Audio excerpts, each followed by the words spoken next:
Hello, hello, hello.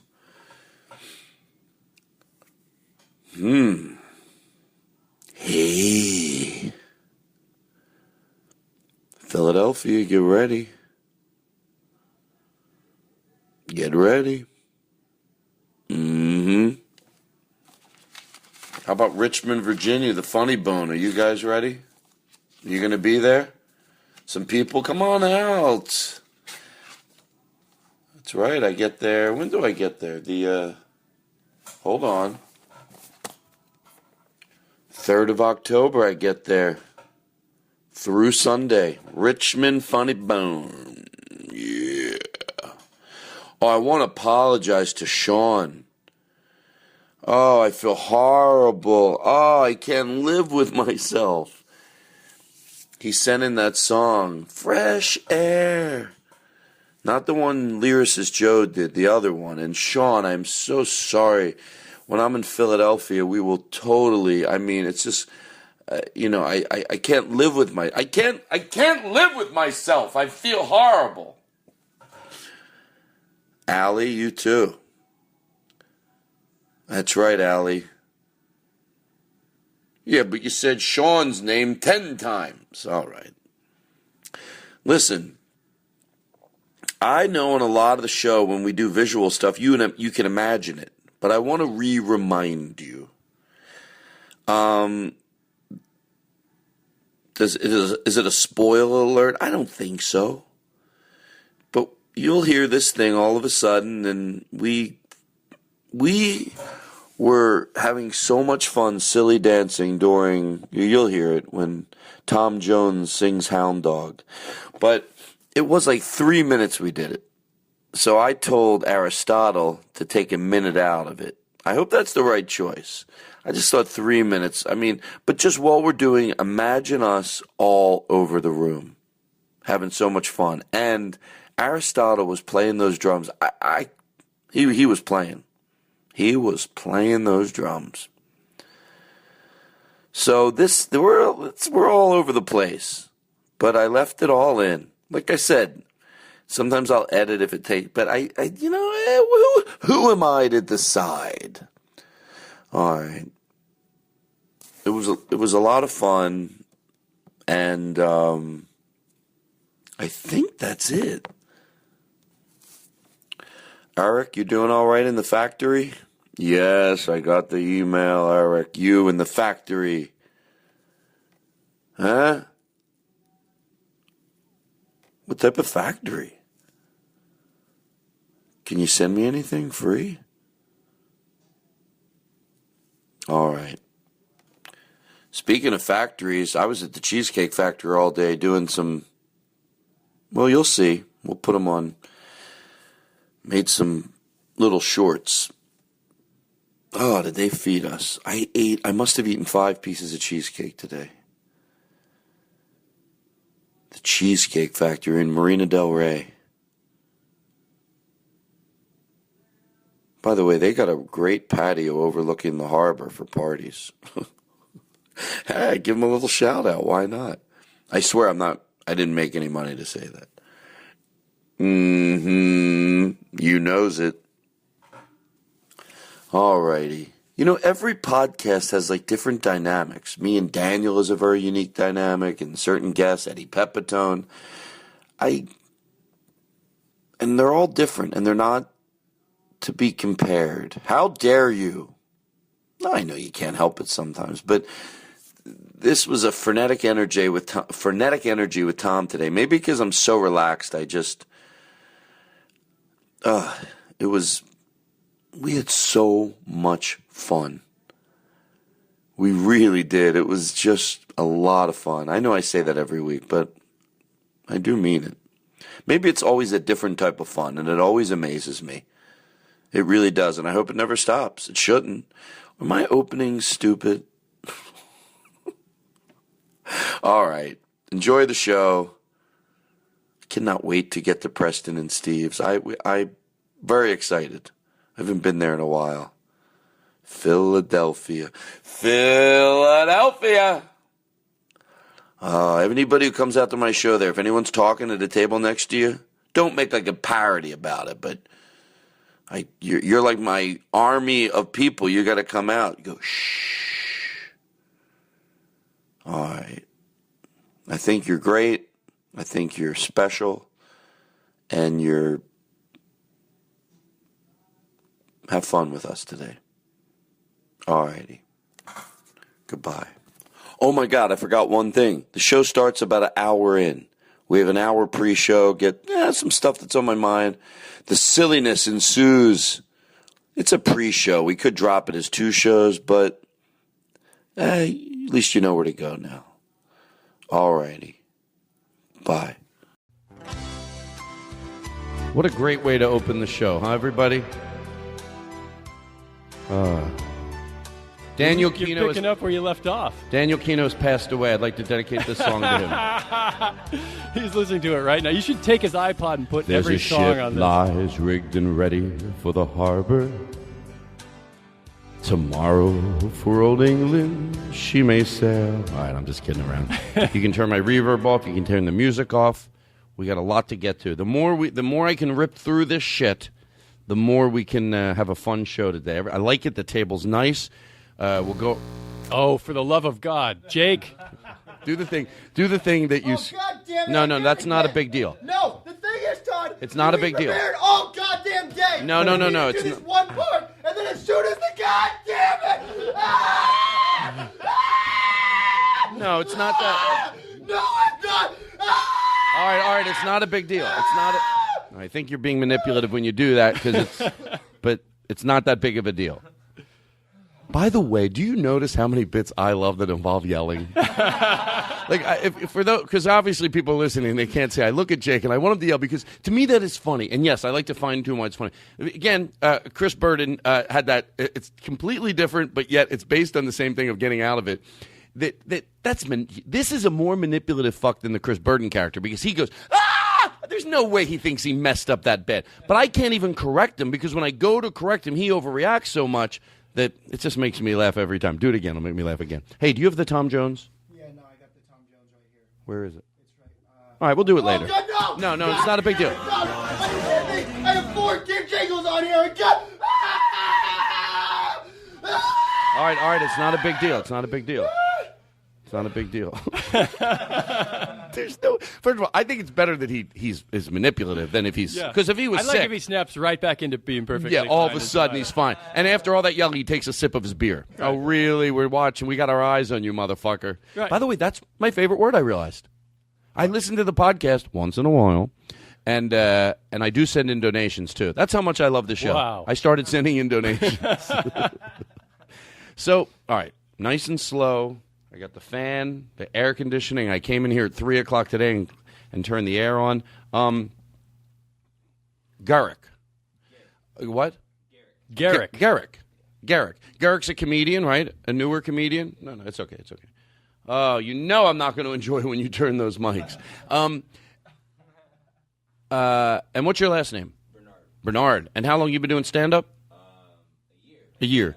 Because Tom told me that you saw me at the Improv, and you know, everyone's the same way. You didn't want to go over and say, because you just want to be respectful of people's whatever, But I told Tom before you got here, I'm like, little does he know, like if he came over and said, I do comedy, I'd be like, I do comedy. I started in Philadelphia doing comedy. You don't think about comedy. You don't really take a comedy class because everyone wants to talk about comedy. You know who knows to know about comedy? If you're doing comedy 1 year, the person that you need to know that comedy's been doing comedy 2 years, and the comedy 2 years. I don't like that. You go to a club like that. I'm like, hey, give everybody free food. You should give them free food. I mean, especially the new comedians, they need free food. You got to give everyone free food. I don't understand. Like, you go down to the Comedy Magic Club, Mike Lacey, he really knows how to treat people.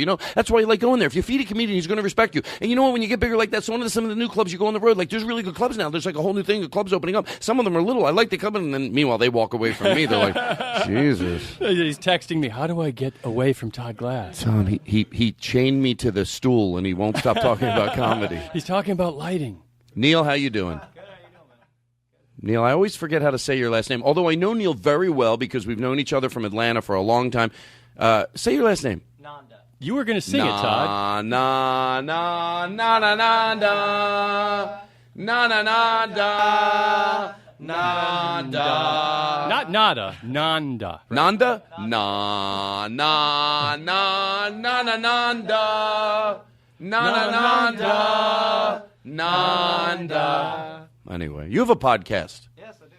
I like your concept. What's your podcast called? It's called Prequel. Prequel. And basically, and look, I'm going to get close enough. Don't fucking, don't get vicious with me if I'm wrong.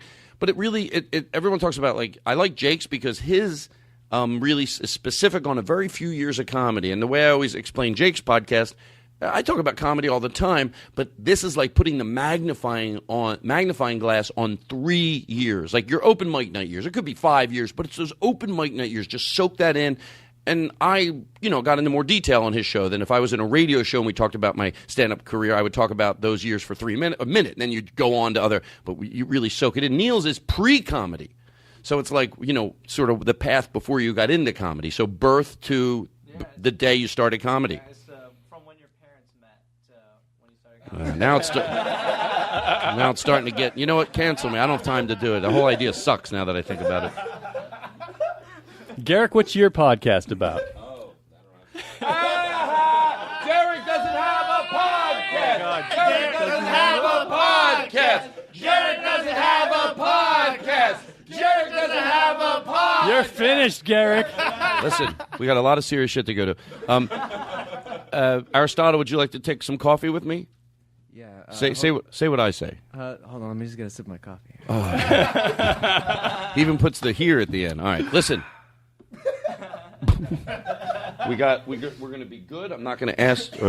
Hold on. How's everybody at home? How's your sobriety? Pretty good. How did they broadcast in like that? Did you? We take calls now. Caller, how you doing? I'm doing pretty good. All right, listen. Let me rip through this stuff because once I get through this stuff, then I calm down. I'm like it's a little frenetic. I made a mistake on my helium date in Philadelphia. I think I might have said it right, but maybe I wrote it down in my book wrong, or on my iPad wrong. I'm there Thanksgiving week. So I start on Wednesday, take Thursday off, have dinner with my family and 4 Newfoundlands. I decided I'm going to go home and embrace the madness at my mom's house. I lost control about a year ago. I lost control. And I'm glad I did. I said, live the way you want to live.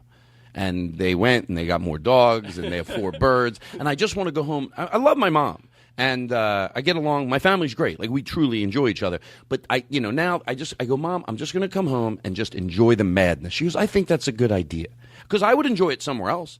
If I went to someone's house and they had 4 Newfoundlands, I would love it. What did she say about the 5th dog? It hardly counts. Oh, that's so little. It doesn't even count. Oh, Jesus. Anyway, so helium. That's good. Okay. Storytelling. They wrote that little, I like that jingle they wrote for me on Christy Blackburn, right? Yep, Christine Blackburn. Christine Blackburn. I know Christine for years. When I'm on the show, I always say a name again. You're thinking about something else. Christine Blackburn. Yep. And I've known her for years, but we didn't see each other for a while. I so much, really enjoyed doing that show, storytelling. Storytellers? Storytelling. Story. The word story's in it. What... I love me some cookies. I love me some treats. But Todd Glass has a way of making my life sweet. Oh my God, I think she wanted to hook up with me. What does hook up mean? His jokes are so funny. They all come so fast. And that is why I can't get enough of Todd Glass. All right, I have to get the rest of my show. So anyway. If you're going to write a song about Todd, too, Todd, make it a little faster. She's going to hear this now and think I'm being rude. She was so sweet, and she smelled really good. I like when she has this very good smell. And it was a great interview, and I did it with her and also her, who does the show with? Matt, right? They were both great. It was just very enjoyable. Okay, let's move on here. You know what I thought the other day? Look, I got to say this, and then we're not going to spend a lot of time on it. But I'm just going to say it. We're going to put it out there, and then I'm going to talk about it next week. I was thinking about there's always been frenetic energy in this world of, people that have to subdue their hate. That's always been around. But now that the president of the United States is black, I thought about something. there are people that don't like the president for you could disagree, but they're not prejudiced. There's people that genuinely are not prejudiced people. I know some. I know them. They're good, decent people. They are not prejudiced. They don't like him for at least fair reasons. I might disagree with them, but it's not, abso-fucking-lutely not because they're prejudiced. And those people exist, and those people are real. They loved him. They liked him. They're just not thrilled at the job he's doing, and it's based on what he's doing, and it's based on facts. You can still disagree with him. I think it's very fair to just not discount that group. Oh, sure, there's some of those people. There's a lot of those people that you could say fairly are not happy with the job he's doing. But what about the people that are just prejudiced that can't say it? That's got to be. But they may not even know it. They may not be truthful to themselves. No, I get it. I get that, of course. That's what I'm talking about. So where do they process it? Because the people that aren't prejudiced, that are angry about what he's doing, can process what they genuinely don't like. What about the people, and that's got to be, first of all, those people were mad when somebody that worked at the store or moved next to them were black. Now he's the president of the United States. That's a different type of anger. That's escalated times fucking a trillion. So those people exist. They don't fairly not like him. They just don't like him because he's black. Don't tell me that can't be throwing the world. And I'm not talking about the shit that's been going on, with some of the attacks and stuff like that. I'm just talking about with not being able to, there's got to be this just pulsating anger, and they can't say what they want to say, and it's just got to be like, I just thought about that. And now we're done. We'll move on to something else. No, but that's interesting because some of the same people, and being a white guy in America, I've said racial things about, not another white guy, another white guy from Harvard. I myself have said that, which is a very racial thing to say, even though I am one, about all the previous presidents, another white guy from an Ivy League school. So I think when people are getting raw emotionally, they reach for anything raw. But when it's hate, that's obviously not Right. Right. I think it's a little different when you're saying that, because you're saying that somewhat tongue-in-cheek. You obviously are not. You don't hate white guys. You're saying that. Oh. That's the part of Obama I hate. He's another white guy from Harvard. Half of them. Down fall cells. Once again. They did a little bit of a study, and I believe certain studies. Certain of them you're like, oh, come on, how many fucking studies? But some of them are based on some facts. And, you know me, I'm a big believer. Yes, there are downfalls to cell phones, and people are, they're not looking at each other, and I get it. And it's created some problems. But I also they just did some technology, like with cell phones, are people not remembering anymore? And it's not true. There might be some change in the way we use our memory, but also because of cell phones and knowledge and computers, we're also talking about a lot more things. So it has also enlightened people also and educated people. So don't be one of those people that goes, fuck it, I talked about this already. No, but why would you bother remember a 10-digit number that you don't need to remember? There's just no reason. Why would you waste the mental energy on that? Thank you. Like, I get that. Like, some people go, no one knows any more numbers anymore. Who fucking cares? I have to go the other way with anger, because so many people, they just want to make, is that the problem? How about people that can learn in other countries because of technology, and you can go look something up and educate yourself. So it's good too. All right, here we go. Feng shui. You know what? These are just things I'm ripping through. I can't stand when somebody, can't stand. I don't even like using that word. It's the same as hate. Can't stand. I can stand it. I don't want to be that person. It's not that I don't believe in it. It's that I think people take it out. Like, in other words, with feng shui, you shouldn't have anything under your bed. Now, I don't think you have to make a blanket rule for that. If you have a small place, and let's say you have to put stuff under your bed, maybe in your head if it's folded. Because to me, I did have a house with stuff under the bed. It was important to me that it was neat. I didn't want clutter under my bed. And I remember one saying, no, feng shui, you can't. There's no feng shui. It's like, you can't go by someone else. They come in, put your toilet seat down. It's bad luck. Like, leave me alone. Leave me alone. Right. And I don't need to worry about that. And I don't want to be that person. First thing I do is make a check with myself. Wait, are you, Todd, be open to learning. Look, I think we can all agree that that's something that's personal to you. If clutter under your bed bothers you, if it really does, you have clutter under your bed, you hate it, get it out. Because that's where you sleep at night, and if subconsciously there's stuff under there. But if you have a small place and everything under there, hey, by the way, if it's sloppy and it doesn't bother you, that's fine too. but maybe it's folded neat and it's precise under there and it's in bins and it's clean and it's nice and everything's organized and it's all right. Move on. Well, I'll tell you a good feng shui thing that's actually useful is they suggest that you have a light to on your left side if you're facing it, and the reason is most people are right-handed, so the light's this way, whereas if the light were on your right-hand side, it would cast a shadow of your writing hand onto the paper. So a lot of feng shui is really useful. I don't know if that makes sense. But that does to me. That's not really feng shui. That's actually that makes sense. Right. But the toilet being open, bad luck. I don't know. I don't. But if somebody else did it, here's the difference. I wouldn't go over someone else's house if they adhered to a lot of the feng shui rules of the book and go, oh, this is stupid. No, absolutely not. If it makes your house feel good and clean, my home, obviously, I have a home, and I'll say it. I'm very comfortable at my home. I have it in a very zen type of, for my own rules. I don't follow someone else's rules, but it's clean, it's organized, I feel comfortable there, it's peaceful. You don't have to come over and go, oh, put your toilet seat down, it's bad luck. We'll leave it up and I'll fucking break my leg. That made no sense at all, but why does it have to? All right, move on. This is my new thing. It's called Move On. I'm just going to rip through this. Halloween's coming up. How do you like that? Anyway. You know what? I thought about something. Why do I need to rip through all this stuff? Just because I do. I thought about something. You know how they say a good rule for comedy is that when the audience doesn't get to the punchline before you, right? That's not something I made up. That's a rule I learned in comedy. Well, I made something else sort of adhere to that.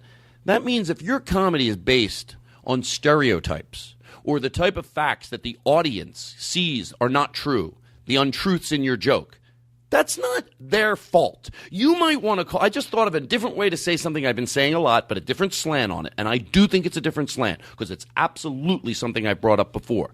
But remember the rule of comedy. This first rule, I might be applying it to an area you're not crazy about now. But if the audience can get to the punchline before you, why add it or get to the truth before you? So when you tell a joke to not all audiences are dumb. You know those comedians that are always saying, oh, the audience, yes, there are nights where you have to ignore the audience. The collective audience that night was maybe not that bright. And we would not have brilliant comedians today if sometimes they didn't ignore the collective audience that night. That doesn't mean a lack of respect for the audience. Just sometimes, we wouldn't have any brilliant comedians if the masses, not the individuals, but the mass of that audience. If there's 300 people, there could be 100 people that are great and they get the comedian, but 200 don't.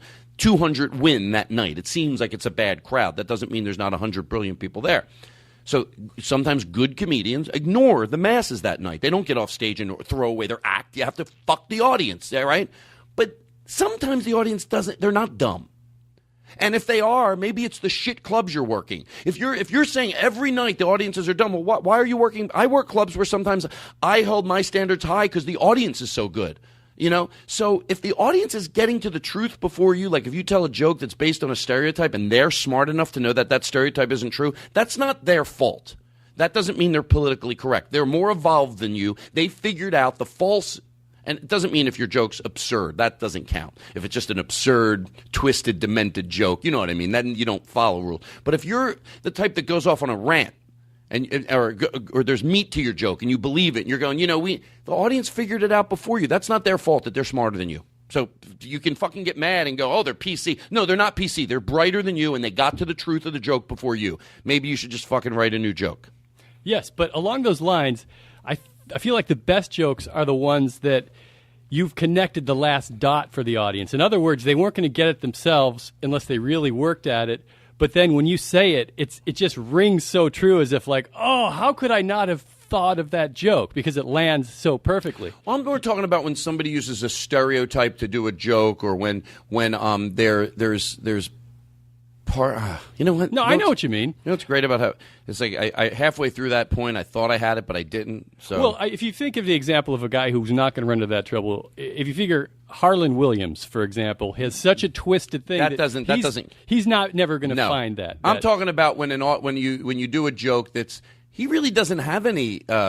Right, it's just absurd. It's silly. I don't think his act will stand the test of time. I don't think he'll look back in 20 years and go, "Oh, remember that bit?" Anyway, let's move on. I may even erase that whole thing out of here. Okay, here's one more thing into that area. Why am I ripping through all these things? Because if I don't, it'll be on my mind. Give me another few minutes and we'll be good here. I thought about something, and it's defending a lot of my stances. I'm not your problem when it comes to a lot of things I talk about on this show. Time is. You're Daniel Kino's problem. When the ship moves into the... If you don't, because by the way, when I say I'm right on a lot of issues, I'm not talking about my daily things that I do. Well, if you're in a relationship, I'm right all the time. No, that's a type of I make mistakes, but I'm talking about my stance on that's right on certain things on this show, the way I feel about being fair to people, using certain words we've talked about. I'm not your problem. People that agree with me aren't your problem. Time is. Time is your problem, because time you will lose. And when you so fuck me. Anybody who disagrees with some of my things. Hey, by the way, time could also be your best friend. In 20 years, if you're right, time will be your best friend, but it's not going to be. So don't worry about me. If you're like, let's say you don't agree with some things. Let's say you tune into the show out of morbid, is he talking about that again? Time is going to fuck you up. It's big. It's strong. I'm nothing. I'm a grain of nothing in this world. But time is a powerful motherfucker. And when that rolls down the road and 20 years pass by, well, you're going to argue with time. You're going to look foolish. Time is your enemy. Does that make sense? Yes. Time. You want to go, oh, fuck time. I just pictured it's big and you ain't going to be able to, it's going to prove you wrong, motherfucker. Well, I'll give you an example. Vin Scully, the announcer of the Dodgers since Jackie Robinson was playing, got his break because the announcer before him, Red Barber, refused to announce a game because Jackie Robinson was a black guy. So they said, all right, you're out. Vin Scully comes in. Meanwhile, he's been going since 40 something. So let's use that example. Here's Vin Scully. Hey, by the way, we know we as a civilized society, we deem right or wrong. We plow past an opinion. I guess it could be an opinion, but as a civilized society, we deem things facts. Like, should a white person, I've said this before, be able to marry a black person? Is that an opinion or a fact? Well, as a civilized society, we deem it as a fact. As civil people, we decide that if you love somebody and that person loves you, you get married. That's a fact. So going on that, my rule back then, fuck Vince Scully, right? Well, Red Barber, the guy before Vince Scully. Oh, yeah. Oh, no, I'm talking about Vince Scully was on the right side of it. Right, yeah. So let's say someone goes, Vince, this, Vince. Fuck Vince. Push him aside. He's a human being and you can. So just fuck him. Go in your car and fuck him. They didn't think he was right. They thought, no, Jesus Christ. Right. Fuck him. He's not your problem. You thought he was, when you were around your friends that didn't agree with Vince going, no, I'll do what's right. I'll announce any player that's a human being that wants to play the game of baseball that I fucking love so much. People, Vince, oh, fuck. You, Vince isn't your problem. You want to believe Vince is your problem because you could maybe... For the sake of the way I talk, you could battle it out with Vince. He's got two hands. You got two hands. You could battle it out. You could call him an idiot. Time, oh motherfucker, that rolled around and you couldn't fucking argue it. Time fucking punched you in the face like a motherfucker. So I'm not your problem. Time, try to take on time because it will fucking whoop your dumb ass every time. Every goddamn time. Time is big and it'll punch you in your dumb, uneducated face. So I'm not your problem if you agree with me.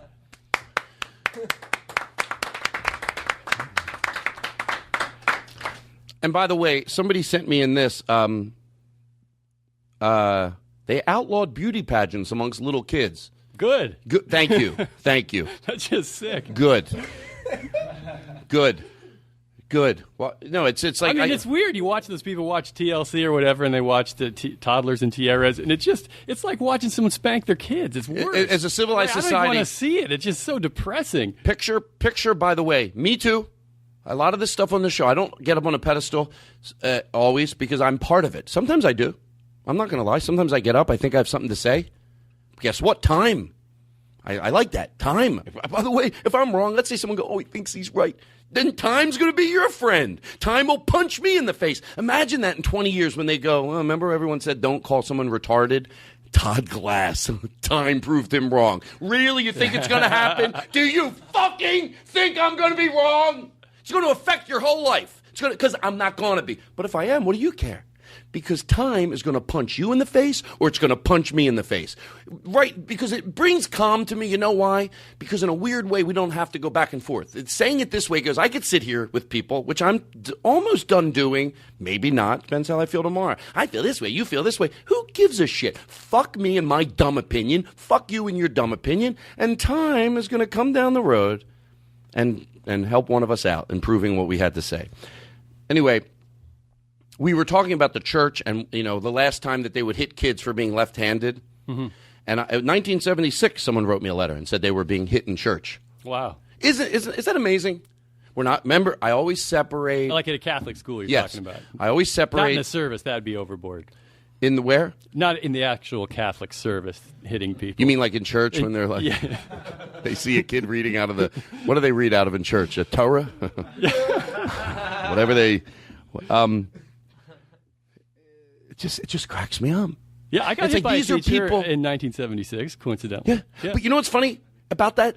It's like, it's the way I like to say things. You should be able to say this.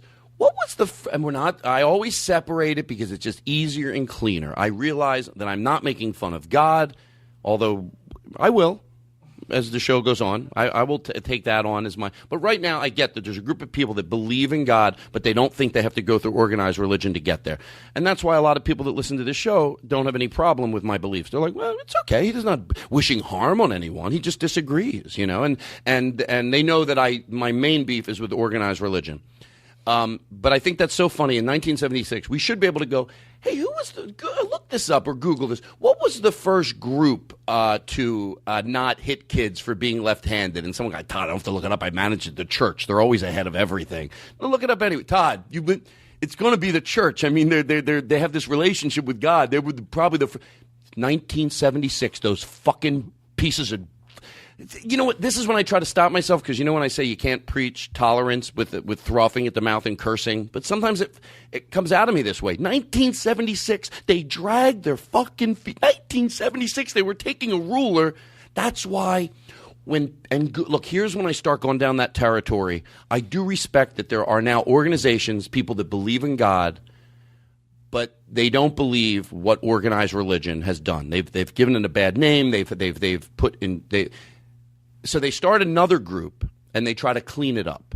You know what I mean? They try to go, okay, we are organized religion, but we're love and we're peace. And I know those groups. I've gotten emails from those groups that I'm not defying it. I'm not going, oh, no, they're not. No, I believe they are. There are groups now of people that go to what they would call a church, but they're loving and they're caring and they're giving. They're everything that it should be. But it still confuses me that in 1976, if they were taking a ruler and whacking somebody's fingers till blood, you might want to just not be this, that group light or that group you might want to, it's like Ku Klux Klan light to me. It's like, oh, we're the new Ku Klux Klan. Hey, by the way, they might have been so bad, you might not want to call yourself anything to do. You might want to just start something completely new because they've done so much. In 1976, they took a piece of wood and they smacked a child's hand. I don't know if I'd want to start a group and go, yeah, well, we're you know what I'm saying? Well, there's a school in Alabama, I just read it this week, that is sent messages home with the kids asking for the parents to sign a permission slip for them to be used, corporal punishment, to be hit. I mean, this is even now. And this is not a church school, just like a public school in Alabama. The reason I don't mind stepping on some issues that we've talked about before, and we're going to talk for another 15 minutes, and then we're going to take a break. It's going to be a fun show. Don't worry. I always feel bad when someone is new is here. We take a break, and it gets really silly. I tell people, this is the pre-show, and then I always tell people, well, I don't have to say it because people know I do it. Today's show starts at 48 minutes, and that's when when I say the show, it's more of a lighthearted show, which is the majority of the show. But we were just talking. We're talking about this school in Alabama that sent a permission slip home. Well, so I don't mind repeating things sometimes because I realize certain people don't listen to 3 shows back. Sometimes I think, I said this already, and I try not to. But I go, I'm going to say it. Like when people say we need to go back to the way we used to be, when their kids have respect for teachers and all that. No. Is there another way? I like when people try to, it's like, I think Dr. Phil calls it a paper argument. You build this argument that's based on, we need to go back to having our kids respect the teachers and respect authority. Yeah, and the only way to do that would be to hit. There'd be no other way, would there be? Like, yeah. Like, they can't go, I agree. Could there be another way to do that? No, I don't. I want my kids to respect authority. Yes, I do. And there are still children that respect authority. I'm not going to fucking make pretend that back then all children respected authority. There's a way to get children to respect authority. And by the way, respect everybody. Respect each other. Respect authority. And but I don't want them to be scared shitless of authority. I don't want a teacher. You know why kids used to be able to get molested easier? Because they were scared of authority. Because they didn't know that they could respect an adult, but not be scared shitless to have something done to them that they shouldn't have done to them. And no, I don't want that. And I'm not saying that's the only thing that happened back in the day, but a shit ton of that happened back in the day. Because what your teacher said, or what somebody, an authoritative said, you don't go home and go, Mom, because you were scared shitless. If an adult said you would rather had something done to you by a teacher than have that teacher call your parent and get a paddle on your ass. So a lot of adults did things to kids that shouldn't have been. No, I want my kids to respect authority, but I want them also to respect themselves enough. So no, I don't want to go back to that way, back to the way it used to be. There's a way to go forward and get everything we want. All right. By the way, one more thing. Someone, I don't know who said it, but someone sent me an email, and I forget who it was, but I do agree with this emailer, and his name was Charles. Someone said, I don't like the new atheist anymore. You know, I forget who it was on the show. They probably, if we were, well, we know who said it because we might be able to listen back to the show, but I bet even if whoever it was, because I know all the guests on this show, and they're pretty evolved, most people that are on the show. They might have just said it in a sloppy way. I think they were saying it was a guest on the show. But I know there is that theory of, the new holy roller atheist. I'll tell you one thing an atheist never says, that if you disagree with me, I don't know one atheist. I do not know one. There's not that often you can say that. Usually you have to go, Todd, don't say that. You fucking lose your cause when you say not one. Just say most. No, not one atheist I know ever said, if you don't believe in what I believe in, something bad will happen to you. So how bad could they be? They just disagree with you. That's why I think it's funny that that's what's so funny when you are an atheist and you believe in higher powers, obviously. That's the one misbelief. Yeah, do you believe in a higher power? Like Jen Kirkman said, yeah, you believe in the ocean. You're not when you say you're an atheist, it sounds like you're a monster. Like, yeah, I believe there's bigger things. I can't, like Jen Kirkman said, push the ocean back. There's higher powers than me. This earth is an amazing higher power than me. But I just don't. But no atheists believe that if you don't believe in what I believe in, that harm will come to you, that you'll go to hell. So they're just disagreeing with what you believe in. They're not wishing you any harm. They're not. So I agree. I don't think there's a new atheist. The new atheist, to me, it might sound like there's like a holder roller atheist. It's because they're not afraid anymore. They're not afraid. But they haven't gotten so afraid where they're now turning the tables and bullying religious people. That, obviously, if there was a group of atheists that... You know, there's a new group of atheists. They say if you believe in a God, you'll go to hell. No. They just say, I don't believe in what you believe in. And if someone goes, what will happen? What do you mean? If you don't believe in what I believe in, the atheist would say, nothing. We'll just disagree. You'll be fine. We'll just disagree. That's all. There'll be nothing bad's going to happen to you. So I think it would be nice to have more atheists at the top of every militant religion, no matter what it is, like Islam or Christianity or Judaism. Like the people at the top, the extremists, if they were atheists, they would have to find a different reason to kill people, because they couldn't just call them infidels based on their judgment of what they think a infidel is. They'd probably find a reason, though, right? Yeah, they could still find a reason, but I don't like the way this is be going. Their interpretation of God's will. Right. It would have to be based on some sort of science. All right. God, we really just look at us. How long have we been going? Let me guess. 25 minutes. About 30. Shouldn't whistle into the mic. My mom told me don't whistle. The bird won't talk if you whistle. All right, Jesus. All right. Well, I want to do this. Here's what we're going to do. We're going to First of all, I want to say everyone's been doing a great job on the show. You know, they say positive reinforcement. Young Jake, you do a great job. I was going to give out awards tonight, but I didn't get trophies. I really was going to go by and get trophies. But he does a great job on the show. I mean it. And then Aristotle, right? Aristotle, you're great. You're good energy. When Katie told me that I was going to love you, she was right. So it's good. I love it. I talked to Chris Burden the other day on the phone. How's he doing? He's doing great. He's doing great. And young Jake is here to do the sound because it sort of took that journey. But I'm excited that Chris Burden is back, and I talked to him yesterday, and he was great. He brought great things to the show, and sat in this room for 5-6 hours just working on stuff and editing music. So there you go. I wanted to say, as much as I believe in, when I'm complimenting them, I'm afraid to look in people's eyes. I get nervous. You know what I mean? I know what you mean. What about Eric Olson? Have you talked to Eric at all lately? Wasn't happy with his performance while he was here.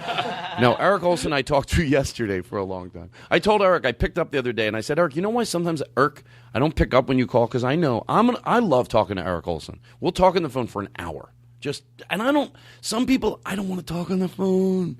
But if I'm on the treadmill or if I'm driving for like an hour in the car, I say that's when I call Eric, hope he's available, and we'll just talk. And yesterday was one of those days we talked and had a good conversation. So I wanted to say that. Now, I don't know how to do this. I wanted to, when I lived with the family, when I first moved out here, and then I went and supplied the drums for a wedding. Oh, by the way, I didn't say, hold on one second. Hey, what's your name again? Robbie Kirkhoff. Robbie Kirkhoff.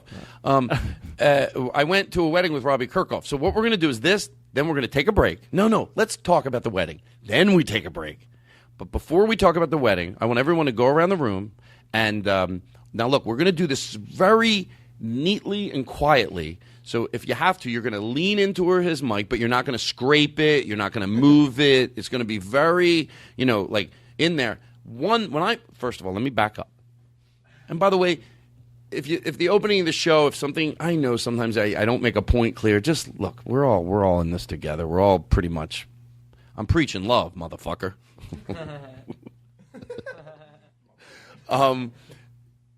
Let's go around. So when I moved out to California, I lived with this family. Their name was the Joneses. I moved out here. I think I was 23, and I was friends with their daughter Caroline.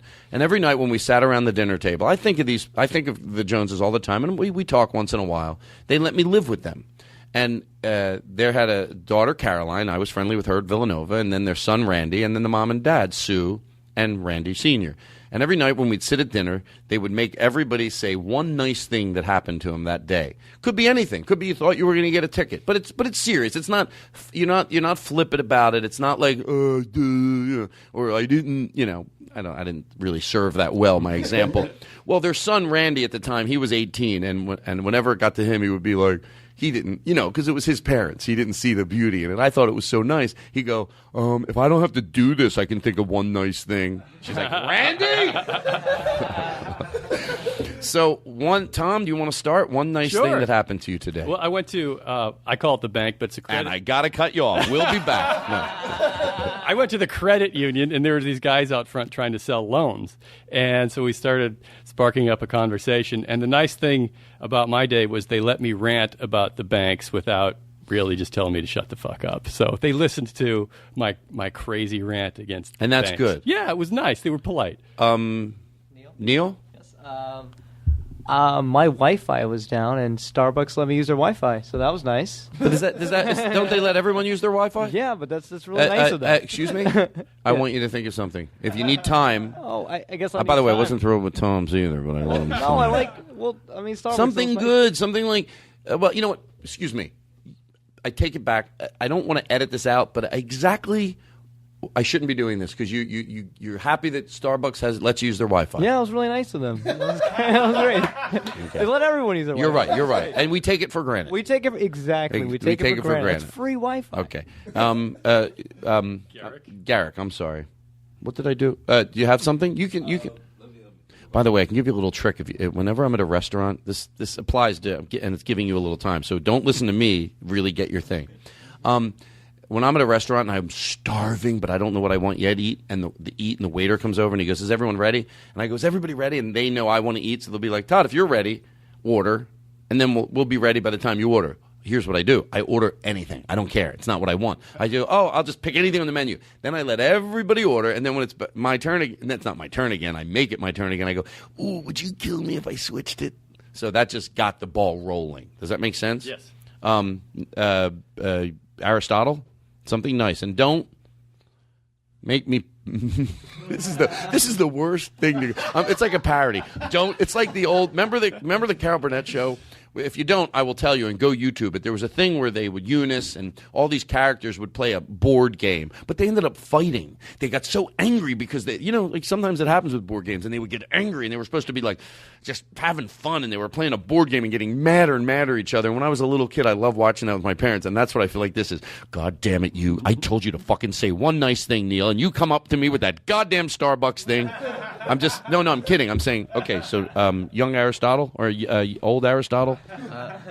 I think I have a good one. Okay. It's not a competition, but I think you're right.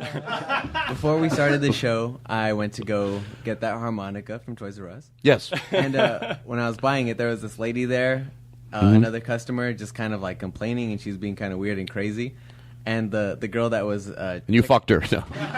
I'm sorry. You know what? No, I don't. I shouldn't do that. Go. The girl that was checking me out was like, you want to work at Toys R Us? Like, jokingly, like, you have to deal with this shit? And I was like, oh, well, I used to work at Pizza Hut, so I know what you mean. And I felt like I kind of, not made her day, but, like, gave her a little bit of, like, solidarity. Aristotle? I know.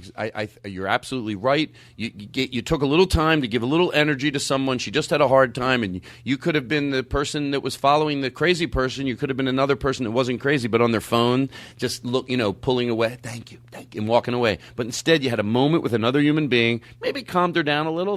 That person's crazy, but this person was certainly nice and leveled it out a little. I give you. We don't grade people's nice things. Can I change mine? We do not grade them because it's from your soul. I got into that area up front, and I felt very bad about it because I was judging people. You took the time to come to the mic and give it, so we don't grade them, but I give that a better grade than the others. Yes, Tom, you can change yours. But Tom, if you make a joke, I'll be very upset. Okay. Do you want some, maybe we could have some betting music during this. Hold on. A little lower. How about that? No, I liked yours better. You're right, I did. No, I like yours better. Play yours. Okay, go ahead. I was wandering the desert. Oh, shut up.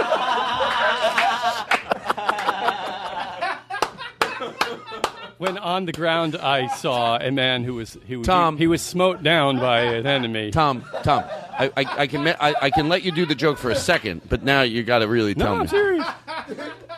Tom, do you have one? Well, why don't we let Garrick, you go ahead. Garrick? Still thinking. All right. My God, it's so sad. I'm Garrick. I got one. Oh, Garrick, go ahead. You finally figured one out? I'm thankful for Tom Martin for inviting me to this podcast, having the time of my life. You know what? As Garrick Bernard. Oh, thanks, Garrick. That's really sweet of you. That's very nice. Oh, my God. All right, so... Garrick doesn't know I do impressions. Robbie? Yeah? Thank you. Hey, Todd. I'm counting... Hi. How's it going? You're going to get plenty of time when we talk about this wedding. I went to a wedding with Robbie. Well, we didn't go as a couple, but I went to a wedding that Robbie was DJing, and he let me supply the drums, which we'll talk about in a little bit. One nice thing that happened to you today. Right before I was leaving to the show, I got to talk to my dad a little bit, and we just joked around a little bit before I was leaving. And he told me about something he was selling. It was just a little nice interaction with my dad. You know what? Before I left. Robbie, if I wasn't crazy about you already, I'm more crazy about you now. A lot better than Aristotle. Oh, I knew it. Can I tell you to George Carlin? I can't stop making the joke about it, but I don't really want to. I say don't. As silly as it is, don't. But I keep doing it because it's a disease. Okay, young Jake. Well, just earlier, I bought Aristotle a cookie. That ungrateful fuck. Oh, by the way, and I'm extremely thankful for it. Yeah. By the way, when I got in here, okay, go ahead. No, but for real, I talked to a friend who lives in Canada this morning, and I found out that after a few months, she reconnected with her parents, which was really cool because I knew that she was having a tough time with them. So it was nice to talk to her in that way. I love it. I thought that was very sweet, very nice. Exactly what I'm looking for. And by the way, if you can't think of something, there's no pressure. Maybe how about later in the show, we'll go back to you because something's going to come into your head, and you're going to go, oh, okay, that's fine, and we're all good. We're all good. Do you want to know mine? No. No, seriously, do you guys want to know mine? No, we're cool. No. We've had a lot of good ones already. We're I think sick of The it. Wi-Fi thing was great. maybe later in the show. Well, let me just. just tell you. Oh, that's it. You don't need to. All right, the bit's over. I deem the bit over as the emperor of the show. Here's mine. It does have to do with the cookie that you brought, Aristotle. I got here tonight, and Jake brought me a bag of almonds, raw almonds, which I like, and then he brought Aristotle a vegan cookie. And then I had some of the almonds. I didn't have any of the almonds yet. And then Aristotle gave me a piece of his vegan cookie. But that really wasn't what I was complimenting, although I thought that was very nice of you. But I thought somebody was at 7-Eleven, thought of something that Aristotle and I would want, and brought it back and put it in front of our microphones. And when we walked in here, it was there. It's nice. It's like the time I gave you Tic Tacs last show. Exactly. You were so thankful. He said he found the almonds on the street. Hold on, let's ride into the sunset. And you at home now, remember Mr. Rogers when he said, I'll 10 seconds on the clock? Well, I'm going to give you a little longer. Think of something nice that happened to you today.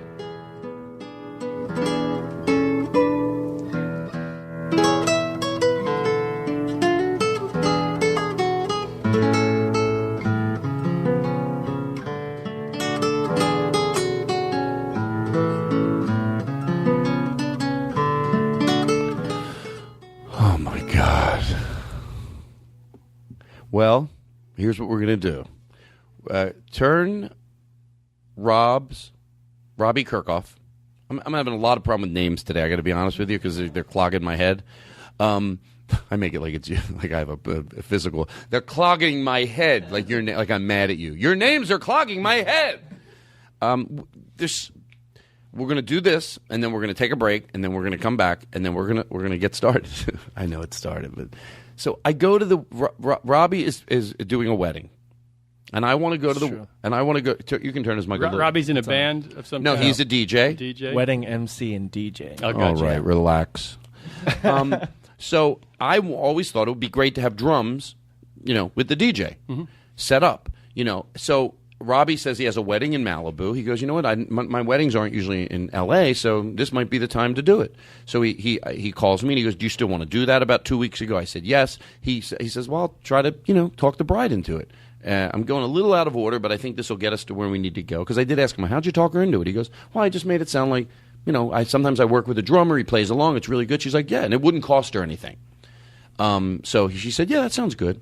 So actually, young Jake, because the drums have to get there early, dropped them off in Malibu, and it's up a huge hill, and it's a beautiful home overlooking the ocean, and outside they have tents and chandeliers hanging, and I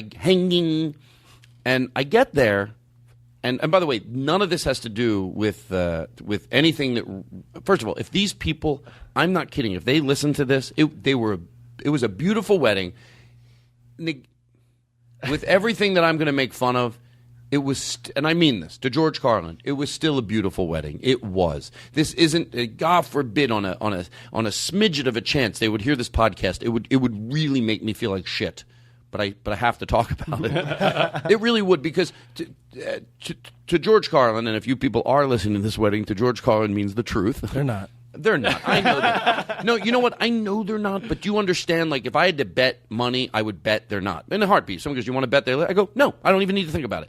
But that doesn't erase that smidget of a smidget that some person that just got married, the most beautiful day of their life, you're only going to get married 2, 3, 4 times in your entire life. It's a very special day.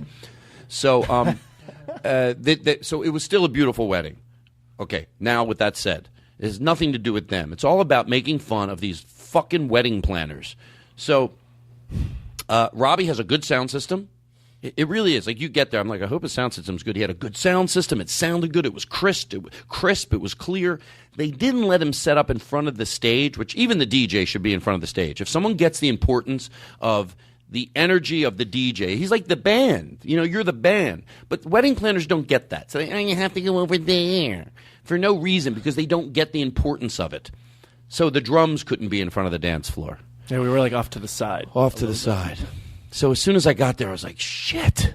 Like I almost feel like now I wasted $100 because it's a big deal. Those drums have to be in front of that dance floor or on the corner of the dance floor, on the dance floor. That beat, that bass, that boom, that's a lot. He has drums like the Rolling Stones would have. I mean, it is a set of fucking drums. And when that beat comes in, it's got to be pulsating right in front of those people that dance. It was 10 feet away. It was all right. She didn't want it in front of the dance. They're taking pictures for a magazine, blah, blah, blah. So, who played the drums? I hired Martin, who plays it. Martin played the drums. So I get there, Robbie. It's so funny to watch Robbie in a different. Like, how long have you done that? I think it's about almost like 2 or 3. I think this is like my 3rd summer doing weddings. Yeah. So he has things. He has to. You don't think about that. I forgot that they didn't hire a second person to MC the wedding. So Robbie has to not only play music, but, hey, everybody come on out and do this. And then sometimes you have to leave the music to go tell you have to find the wedding planner and go, hey, do you want to do the cake cutting ceremony? And so he had to run and do it. One time he asked me to press a sound cue. I started to fucking sweat. Never doing that again. No, I fucked it up. So I'm trying to so what happens is there's one guy, it's everything that I talked about. They wait so long. Like, with the minute the wedding party came up from where they, like, on the other side of the house where they were having the ceremony, they were ready to dance. They all got on the dance floor. Robbie was playing some music. They were ready to dance. But, they had tradition. Sit down, everybody. We're going to eat a salad. And we're going to eat the salad, and the meal's going to come out. And everything I said is true. By the time they're ready to play music. And like I said, when Robbie played music, he had a sound system. By the way, if you need a DJ, we should put his name up on the Facebook page. Robbie Kirchhoff. Because his system was good. He had a monitor. He had a good system. He had a monitor to put behind the drummer. So they get the salad and then the dinner. And then right after dinner, finally you think, okay, let's fucking play. Now it's going to be the first dance with the bride and the dad and the mom or whoever it is, which, by the way, nobody wants to dance that long. If I was a wedding planner, by the way, this is going to be a little long, but then I would ask, by the way, some people are uncomfortable dancing. When we do the dance, if you want, we can do a 30-second version of the song. What fucking wedding planner, why haven't they thought about that? Because let me tell you something. As I'm saying it, I know there's people listening going, yes, I see them out there dancing. And just for some people don't know that they can maybe say no. But what about in the middle is your parents want that. That means something to them, that first dance. So what do? Make it shorter. They were done after 25 seconds. Just let them go out and dance. If they want to dance, the wedding planner, no, we're comfortable dancing. We actually want to. Then you keep the whole song.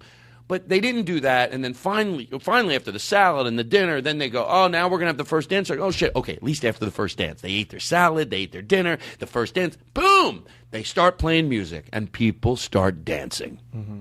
And then it seems like, 3 songs later, we're going to cut the cake. Are you shitting me? Are you going to let this $100,000 party begin?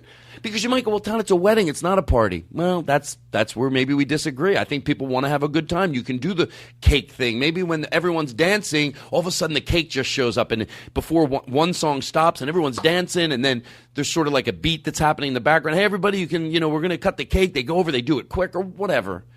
Well, anyway, this one guy, he knows I'm a comedian.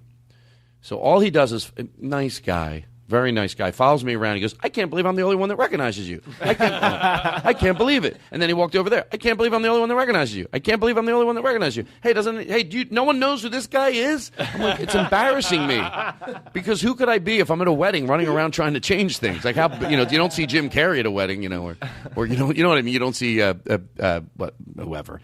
So finally we were out near the bar and somebody else came over. They're like, hey, you're a comedian. I couldn't believe the vanity in me. Was like, oh, good. At least he saw someone else recognize me, But so finally he brings the bride over, and he goes, I want to introduce you to the Todd Glass. He's a comedian. I'm like, leave her alone. By the way, they were a good-looking couple. Dude, there was a lot of good-looking people at that wedding. Yeah, they were like the type of people you want to see get married. Yeah. By the way, what's funny?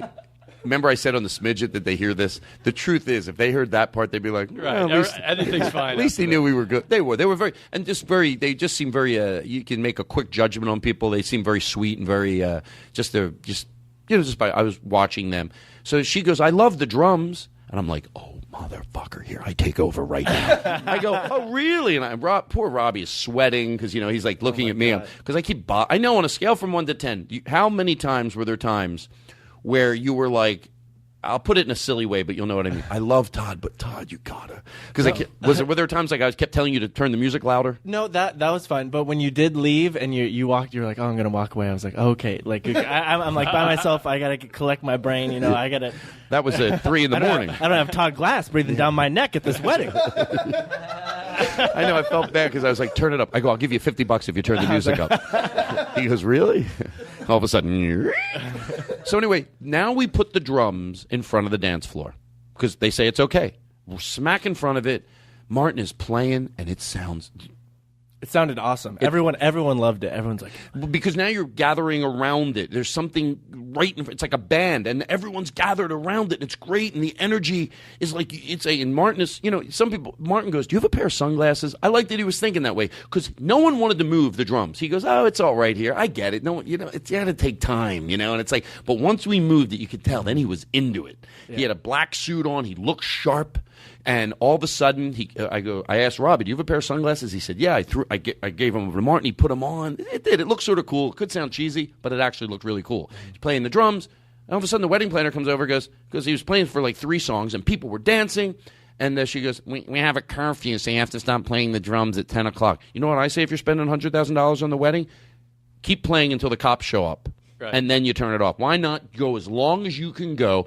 I've been on a million ride-alongs, and when they show up to a wedding and there's just music, it's not kids having a party at a house, they have never shut it down, ever. Especially with an attractive bride and groom. Exactly. Yeah. They wouldn't shut that down. So then, once I can take a little control, they have these lights because they're videotaping the wedding. Oh, my God. Look, I'm going to tell you this right now. I don't get it. So they have these 2, I call them work lights. Why the fuck shouldn't I? Why do I have to call them? Oh, they're not work lights. They're camera lights. Where they put one light over there, one light. So when they videotape, you can see everybody. Right. There's an in between. Right. There's an in between, and the fact that nobody catches that ruins. So I asked. I go, hey, do you mind if we shut those lights out? Because now that they like the drums, she goes, oh yeah, turn those out. And she goes, why are there work lights on anyway? I love that she called them work lights. Like no, it's not. Lights. It's not our job to go if the camera person was there, or the videographer. They're not work. Hey, they're fucking work lights. So all of a sudden, boom, one of the work light went out. It's like a square, big, powerful light. Boom, the other one went out. Guess what? Now you saw this. There was outdoor tenting. It was all white, and there were chandeliers hanging. Now that's all you saw. I was like, all of a sudden, it was like, and it's dark, and there's chandeliers, and you see them, and people are dancing, and then for 4 songs, and then the drummer had to go. So it's just like, that was my night. That was my night. Just watching what I said, wedding planners, I don't know how the fuck they get that degree, but I don't know how. And it's not because I disagree with a few things they're talking about. I get it. I can still respect someone. Go, you do it this way. There's comedians that have different styles than me. I still respect them. I'm talking about wedding planners that are just, what the fuck? How did you think you should fucking do this? How did you think that anyway, I'm done. I think my favorite part of the wedding was when Todd got there and he had a lot of dirt on his shoes, and he was like, shut the fuck up. I'm telling this. No, I want you to tell him. Because I wouldn't have caught myself doing it. I caught him doing it. We're standing there, and there's one of the workers for the company, and he goes up to him and he goes, he has some dirt on his shoes. He's like, is there any way I could get a wet rag to clean that? I was like, Todd, you just did the Brian. I just watched you do the Brian Regan bit to him. I couldn't believe that I literally said that. I go, excuse me, is there any way I could get a wet rag to wipe my shoes? And immediately I was like, oh my God, he subconsciously just did that. Oh, that's okay. It's all right. We were going to try to get it. But anyway, I can't believe Robbie just looks at me and goes, Todd, you realize what you just did? I'm like, I try to rewind what I just did. I go, I didn't do anything. He goes, you just said that. Is there, and I did it with that voice. Is there any way? Would there be any way? And then the picture of the guy going, well, rumor has it there used to be a rag somewhere around this house and water. But long gone is that person with the rag in the water for your shoes. There is no way. How many possible answers can there be to that question? Oh, ma'am, I'm sorry.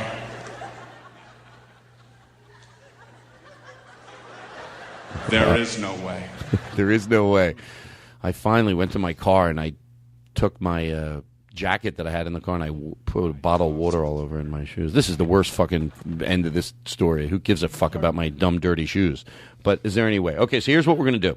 We're going to take a break. We're going to get some fresh air. How long was that? We've been going about an hour now. About an hour? That's fucking nuts. Some podcasts, this is the show. We haven't even started yet, Garrett. No, this is... Hey, wait, by the way, we just did a show. Right. Well, it's our show. That's it. Bark, bark, bark. Well, it's our show. We're done. Isn't that how some podcasts do it? Oh, we're done. We're done. Good night, everybody. Thanks for listening to the Todd Glass Show. Not here. The Todd Glass Show. Voted #1 by the Podcasters Association of America. That's why we're the #1 podcast, because we know how to do a show.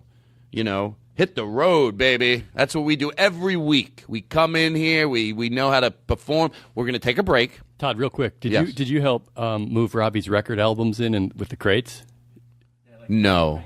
I paid Jake to bring the drums. I don't like lifting shit. But the record, you do have crates of record albums, right? I love how there's no he's making a joke. Hey, can I you had a lot of record. I know crates. what DJs do. Yeah. They have crates of record albums. Can you imagine back-breaking back when they had to do that? I know. That fucking It's blows. crazy. Robbie has his computer with all the music on it, and I go, do you have a backup? He goes, no. And then I start to tell him how he could have a backup, but I go, maybe you should stop yourself.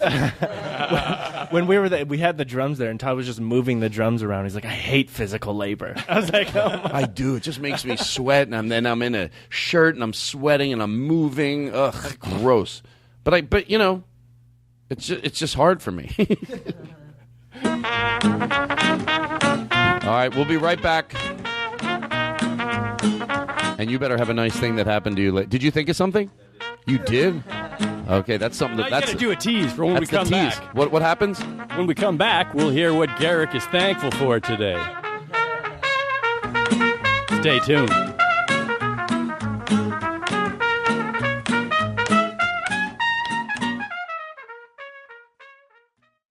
Oh yeah. So here we go. We're gonna play the opening, but now I have that was the cold opening. That's a serious part of the show. That's this is the cold opening to the opening, but the little cold opening. That was the big cold opening. So here's a little cold opening. I'll tell you a story about my mom growing up, and then we play the intro, and we're gonna have fun. We got Garrick has got a nice thing he's thinking about over there. He goes, I found a nickel. We should have a bed of emotional music ready for Garrick's. Oh, definitely. So listen, when I was growing up, I was saying that my mom, a lot of my habits I get from my parents or my mom specifically. I'm very neat and very organized, but also I hope people feel comfortable at my home. Like, I don't care if somebody spills something, if somebody drops something. A lot of times because I'm neat, when I drop something, people are like, and I go, no, I don't give a shit. And I go, that's how my mom was. Like, our house was fucking neat, but there was no room we weren't allowed to go in. We didn't take, we didn't have to stop eating at a certain time. But my mom had little funny tricks growing up that would help us, sort of. Some of them were like, when I look back, I didn't realize, like, it's sort of funny that she did this. She would go we had to put our toys away. We could play in any room, put our toys in any room, but put your toys away when you're done. So my mom, I remember her once going, hey, listen, if sometimes I'll buy you guys a toy, but you don't like it, and you're afraid to tell me because it's like a day old, but you decided you didn't like it. She goes, don't worry about it. She goes, just leave it out on the floor, and I'll throw it out for you. So if we left a toy out on the floor, she would, she'd throw it out where, in hindsight, we didn't know. She wasn't putting it in a dirty trash bag. She probably knew where she could put it. It looked like trash to us, but the truth of the matter is she wasn't going to go throw it out. But to us, she would be like, I can't find my whatever it was. She'd be like, oh, I threw it out. You left it out on the floor for me because you didn't like it. So she wasn't even mad at us. So it was more us training ourselves to go, subconsciously, we probably thought, she's fucking stupid. She thinks we want to throw out our toys. She's trying to help us. So our job was to not leave the toy out. That's brilliant. Yeah. The other time was somebody put gum in the bathroom, paper basket. What you throw shit in the bathroom, the trash can. Someone put gum in it. She wanted to find who it was so bad. Now, keep in mind, my mom I might be off 2 or 3 years with the age. She was probably 23, 24, 25. So she's young, like now, oh yeah. And by the way, it's all funny stuff, So she goes, whoever put the gum in there, no one would tell her. She goes, whoever put the gum in there gets to help me make cookies. So my brother Spencer admitted it was him, and he got to make cookies, and we were like, "That's not fair." She goes, "I can't lie. I can't say that and then trick him. I wanted to know to the point of he got to make cookies just because he admitted it." That's brilliant. It might be brilliant, but also I don't know. Maybe No, because she was sick. No, I'm kidding. A lot of moms would go back on that, and then but you can only do that once, because then you're going to train your kids to know you're full of shit, and then they're never going to learn. She had a lot of good theories. Like tell kids the truth. If you tell them the truth, now obviously you tamper it a little, but if they ask about a sexual act or if they ask about something that you presume that you want to. She goes, you're not going to, you can tamper it a little. Tell them the truth, even if it's a little vivid, because if they don't, they'll know they're being lied to, but they'll know they're being told the truth, even if they don't understand what you said. For some reason, it stops the questioning. They somehow, and I bet there's a reason behind it with sociological? Yeah, doctor could tell you why. Oh, yeah, because it pleases what they subconsciously know that they were told the truth. So anyway, does your mom ever go like, you know what? If you don't want me to come out there, just say something. Since you didn't say not to visit, I'm just going to go ahead and visit. Like, Mom, no, wait. She's still doing it. I'm an adult now. Tom Martin. There you go, motherfucker. All right. I like that. Well, do it again then. You like it? Tom Martin. You still like it? Hell yeah, I love it. Play it again for the nice gentleman. Do you still like it? Yes. Excuse me, Jake. Play it again for the nice gentleman. Tom Martin. Do you like it? More than ever. Excuse me, Jake, but don't you think we should play it again for the nice gentleman? Tom Martin. Doesn't it have a volume?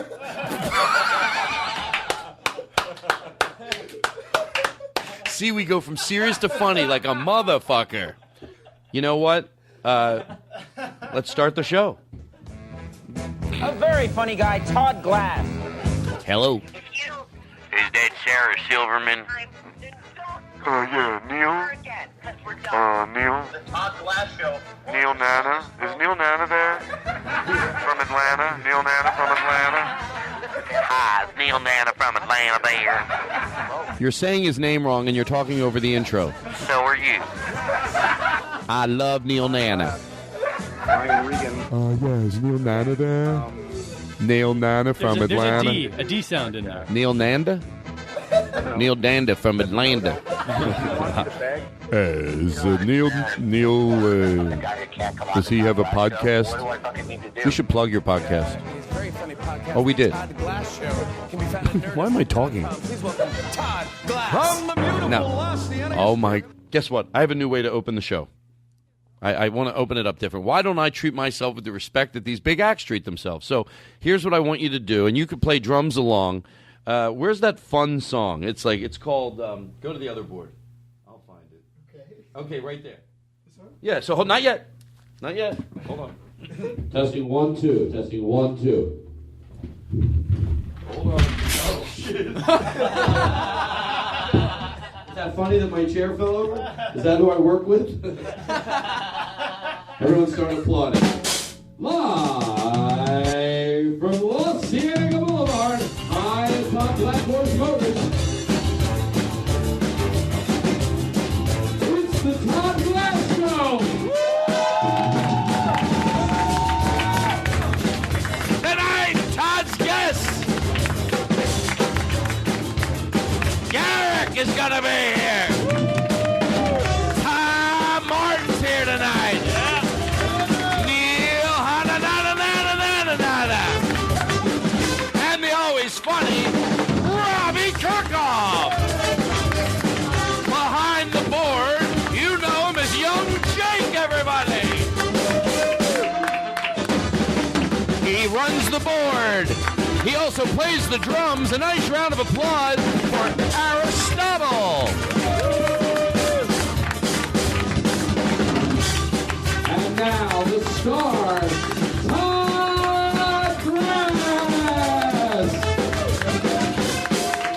What a night!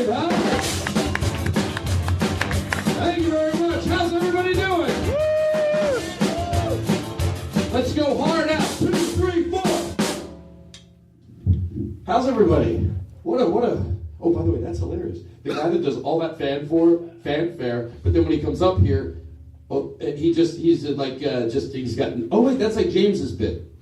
Where the open mic nighter that has a big intro. He has like, why am I talking to you like I'm not doing this show? That was so much fun. Let's do that again one more time. I'll come in. Hey, I'll try to repeat. Now this is not. Can you understand what I'm saying? Yeah. I'm gonna write these jokes. I wrote these jokes down from a late night talk show host, but I lost the piece of paper. But I think I remember the jokes. These are honest monologue jokes. So I'm going to do it. That you wrote originally or you heard? No, these are ones I took from the TV last night. Okay. That's easier. I'll tell you who I took them from after I do them. All right. So let's do that opening. By the way, Aristotle, great on drums. You played like a motherfucker. Woo! That's right. How about a nice round of applause for Aristotle? That is some good shit. How's that? Is that louder? Sure it is. Is there? Well, who the fuck? When all of a sudden he's a DJ, he knows everything. Hey, Todd, you know how you snap and get mad at the band sometimes? Yeah. It would be really funny to hear you snap at yourself and scream at yourself. By the way, I just thought of something, and I want to make sure. You know when we were playing the happiest fucking song play that song right now. Are you shitting me? Are you shitting me? Pause it. I'll tell you to pause it, and I'll leave it on. It's like, play it again. Play it again. Go ahead. Nice and loud. That is the best thing I've ever heard in my entire life. I'm in love with that song. It's everything I want but a live band playing. Pause it. Yeah, the president should play that before he gives a State of the Union speech. Just like play that for about a half hour for the Senate. So remember the part when we were playing that great song and I was going, "Tonight live, Tom Martin." Could you hear, you think? Was that good? Yeah. You really think so? Because I was going to maybe want to redo it. But not if we don't need to. Okay, so we don't. So let me reintroduce myself, and then I'll do some monologue jokes like I talked about, okay? So and we should guess the comedian? We don't have to guess him. I think it might be hard. And by the way, it's no disrespect to that comedian, because after I thought about it, well, I'll tell you what I thought about afterwards. You got something nice that happened to you? Yeah. Guess. Right. Hey, this is the music he gets. Play the same music. Sure, why not? Hey, guess what's up? That's right, everybody. Garrick. Okay. Pause it. All right, so I was, like when you start comedy, like I've been doing it like a little while. You start and you like lose support from like adults or whatever, and Mr. Martin Mr. Martin, that's me. That's what he calls me. Mr. Martin. Call him Tom. Tom messages me and he's like, "Oh, would you like to come and do the Todd Glass show or sit in and whatever?" And I'm driving down here. I don't know the location, and I just had a birthday, and I'm driving down. I see all these car lots, and I'm like, "Oh my God, I think Mr. Martin bought me a car." And you kind of like over romanticize that. But I was thinking in my mind, I'm like, I think he did. But Did you tell him? I got you that yellow Ferrari. Play the music again. Everybody gets a car. Why not, right? Here we go. Do you hear the drums? Listen to him with the drums.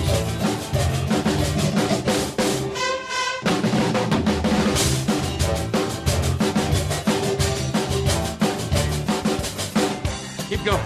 I want to hear it, just you. Go.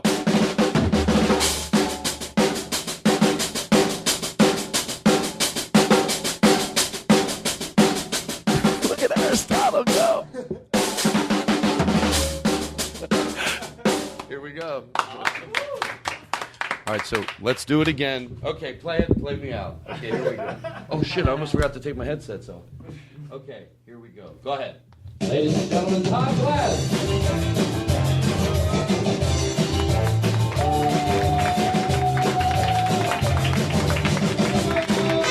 Hey, I shouldn't come out like it's a joke. It's the real thing. What?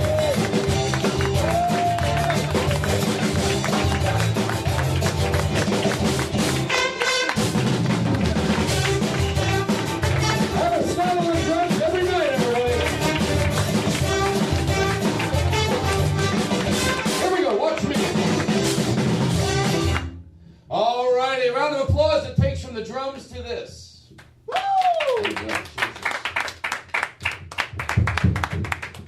On United Airlines today, I guess you read in the paper that, or saw in the news, that they found 600 tons of pot, on cocaine, on a United flight, commercial flight. I'm probably getting some of the facts wrong. I wouldn't do it this way if I had a show, but no. Just on a United, let me put my hands behind my back like Carson used to do, and really own it. I guess you read. See, if I could do it like that, I could do it, because then that's the time you need, right? Here's your. It'll be Johnny-esque. I guess you saw in the news today that a United flight, they found 600 tons of coke on the flight. And on a related note, Charlie Sheen is having his bum bum bum bum bum. That was the basic of the joke at the place where the coke was. Who's the Ron Zimmerman? Now, I saw Ron Zimmerman apparently has escaped, and the police don't know where he is. But they'll find him. Hey, let me tell you something. You can get away with murder, but you can't get away without paying child support. Because I guess they're after him for child support. All right, that's it. That was horrible. In all fairness, I didn't do those jokes. But you know what you did? That first one with the Charlie Sheen and the cocaine story, it is basically, if you just get a newspaper and you look at headlines. I used to write monologue jokes years ago, and you just basically find a headline and find another headline and then a pop culture reference, and you just marry the two. And everyone's thinking along the same lines that it's not uncommon to write word for word the exact same monologue joke as someone else who's it's eerie, like word for word. Oh, sometimes that happens. Yeah. Tom? Yeah. Tom Martin's back on the show. Tom Martin's back on the show. Is he this week's guest or this week's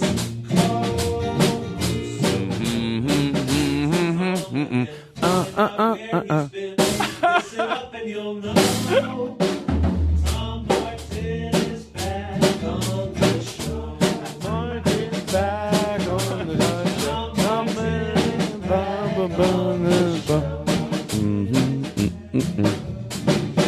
Oh, man. I wish I had Joe McKenzie for a teacher. You do? Do you like this one?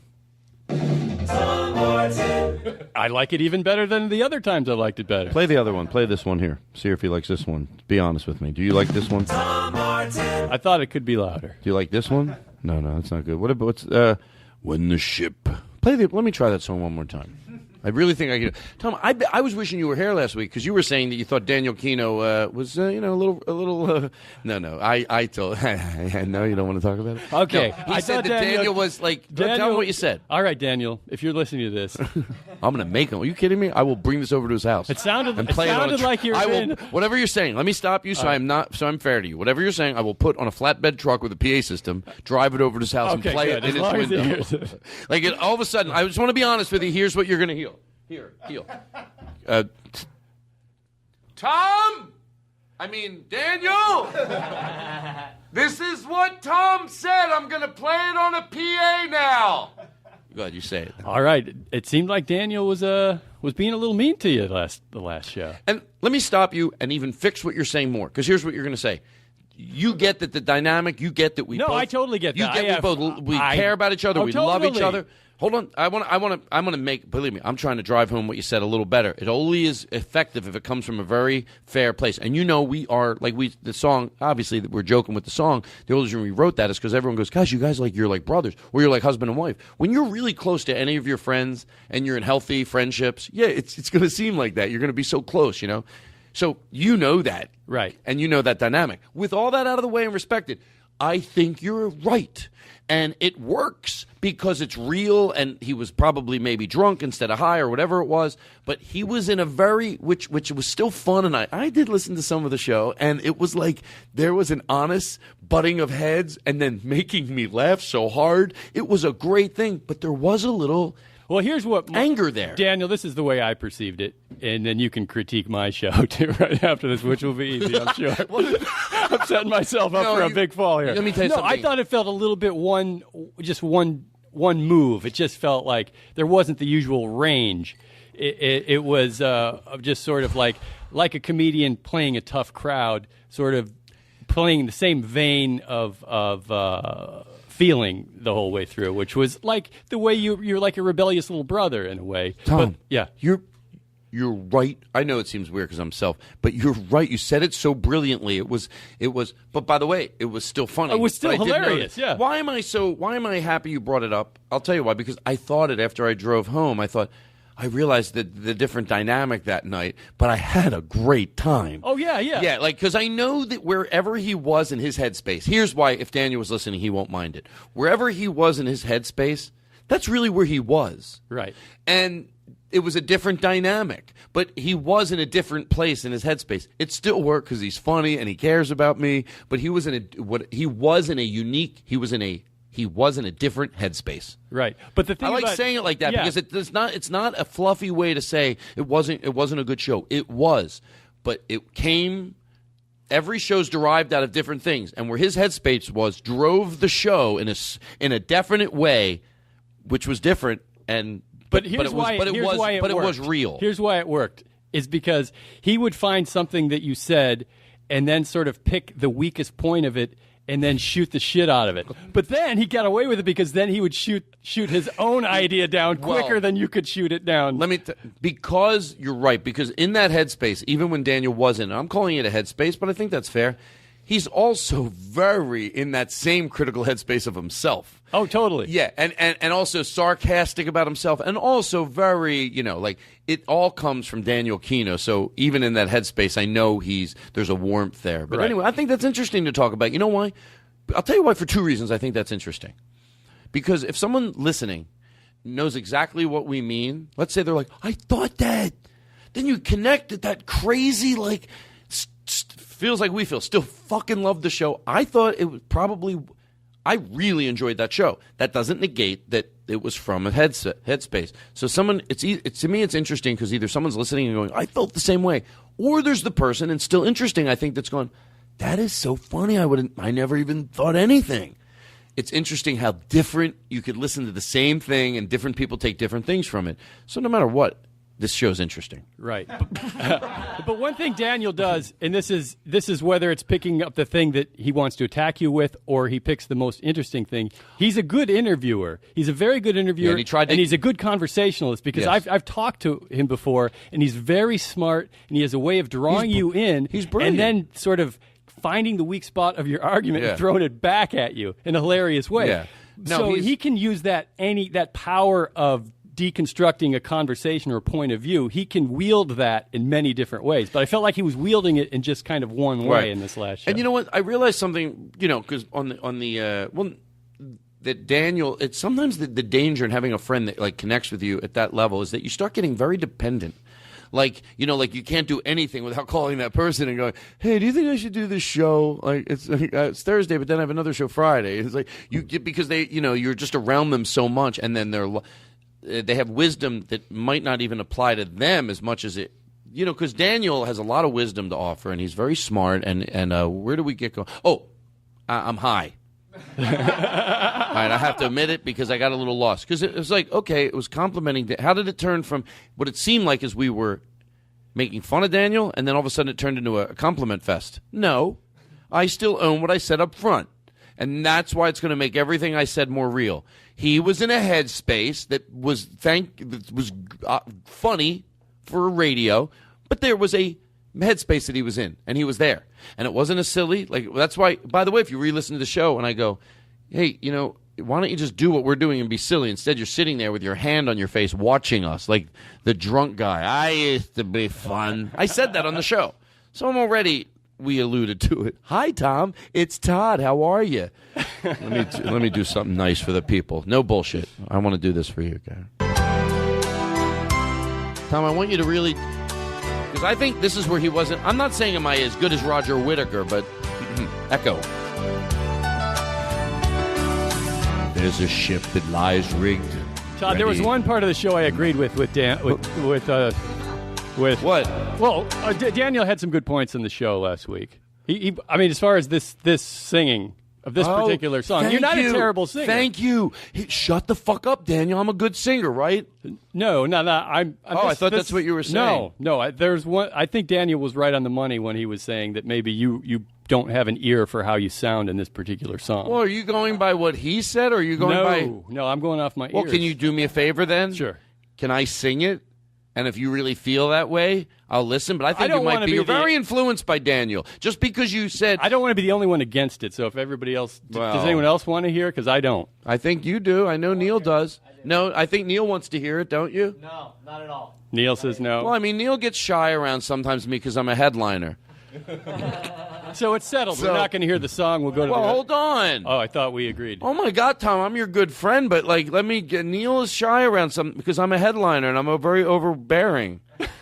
You know, he might feel uncomfortable. Do you if you don't want to hear it, say you don't want to hear it. I'm not going to be a bully to you. Do you want to hear it or don't you?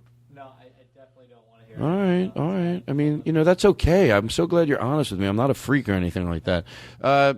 But how can I look into Robbie Kirkhoff's face and disappoint him? He wants to hear it. I know he does. God no, please no. Oh, well, he was hit when he was in school. He was traumatized. I don't know. I mean, Robbie, I can't do that because I'm going to tell you the truth, and I'm not going to lie to you. I feel like I was his birthday present. I was going to sing the song. Do you want your birthday present? No, I hate Jake. I hate presents. All right, I'll do it for you, you little fuck. Come on. We actually have a lot of stuff to get to. We should probably Daniel actually texted me, and he said that which would you rather have, air in your tires or sing the song? Because he's going to let all the air out of your tires if you sing the song. I don't So it's your know. call. I think that there is a good version of this song. We just have to find what it is,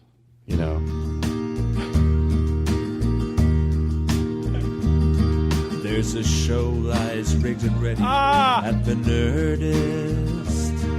On Fridays after Marin, it's on.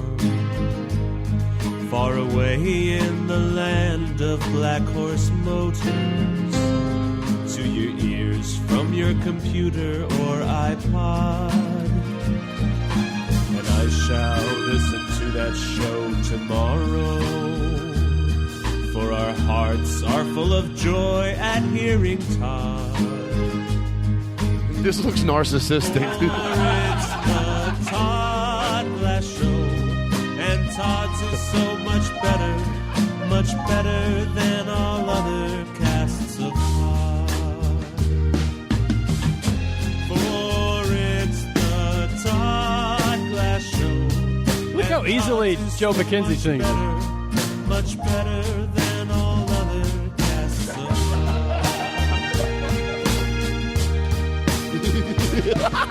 There's bubbles everywhere. There's bubbles on a radio show. Oh, my God.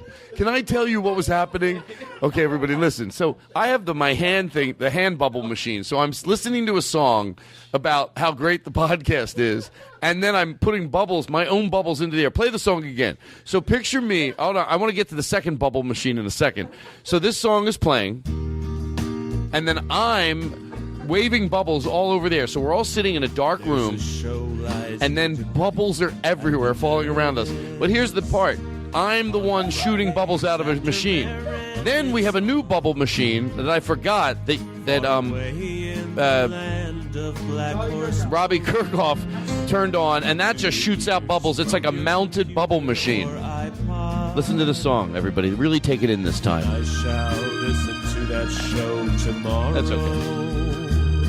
For our hearts are full of joy at hearing Todd. All right. I am in the best mood. Can I ask you a question? And I think it's okay to talk about it because I wanted to... Neil, you okay? Neil's closest to the bubble machine. Because you might think it's odd that I take the show this way, but like I've talked about this before when I break cell phones and stuff like that, when I get upset. And usually for me, it doesn't... By the way, it doesn't rationalize going, oh, I don't get angry at people. I get angry at things getting... It's still not... You still don't want to do that. Yes, it's better that maybe you get angry at yourself than you take it out on other human beings, and I'll give myself credit there. I get when you're around other people, there's a civilness you have to, people have feelings just like you. They get hurt. I get my feelings hurt so easy, so I try to be very sensitive around other people. But I do fucking lose my shit sometimes about organization that goes wrong, and I don't want to do that. So I know with you, with knowing a lot about sort of energy and massage and all that. Like, do you ever have a temper that is like? Do I ever have a temper? Do you really? Oh, sure. And by the way, I don't want to set up a dishonest perception of where I get when I get angry or how much of my life it is. But I also I want to be honest about it. So I'm not saying this to because I'm embarrassed. The majority of the time I'm okay. And that's why I think it's so dealable. But there's a 5% time when finances confuse me or something doesn't check out right or something happens and the phone bill shows up and it's $800 because I forgot. And I can't handle the thought process in my head of how it got there. Do you have any tips on that? Well, the things that I do before I have to call someone on a phone tree, like whether it's Verizon or somebody that you're going to deal with cell phone stuff or the utilities. Or it could be a hotel. Yes. Well, someone not a fucked hotel, up the but bill. you know what I mean? But yeah, if someone fucked up the bill and you I had that fix happen once, and I was trying to fix it. But only if I can handle it. By the way, it's never somebody was so rude to me at a hotel because that I understand. I can go call up and discuss it, but it's when I can't figure it out. Like with AT&T, I talked about it last week. Right. So, but by the way, that doesn't matter. Whoever's listening, we all have different reasons when we can't cope. So it doesn't matter what your reason is or my reason. What do you do? I'll tell you what I do. I know that I have a short fuse for that kind of thing, and then it works against me. So I actually meditate for about 15 minutes. By the way, let me stop you. I swear to God, that's let me what stop I do. you. What I don't want to be like to the very typical interviewer style that I'm about to use. But what do you say to the people? Maybe me being one of them, and maybe the answer is, well, fucking evolve past it, Todd. When I hear meditate, you lose me because well then there's got to be something that puts you in a mindset that gets your head operating sort of in harmony with the rest of to get your thoughts operating with your emotions. Can I tell you the one I use? Yeah, that's why I'm coming. It does work, but I have a friend. His name is Jim Sanders, and this sounds like well, it doesn't sound like anything. Just talk. I heard someone talk like me the other day, like they were prefacing everything. It drove me nuts. I'm like, is that what I do? Jesus Christ. So anyway, it doesn't sound like anything. I'm talking, having an honest conversation. I have a friend that was in a accident. He dove into the pier in Stone Harbor, paralyzed himself. He has no mobility from the neck down. And you know what? Believe it or not, I know this sounds weird. I don't know what his deepest thoughts are, but I go over there. We still have the same sense of humor. We still laugh. We have a good time. We used to get high. I haven't seen him in like 2 years. I think he might have stopped smoking pot. His name's Jim, and but he's a paraplegic, and I knew Jim he was 23 years old, and it was like, I think on days when I get stressed out, he would fucking love to have too much shit to do that involved getting in and out of a car, driving. You know what I mean? He would love to have some shit to do, to have to go, and that works sometimes. To just go, but that's where I go now. That's my meditation. But if there's something better than that, then maybe I'll try that. Do you have a temper ever?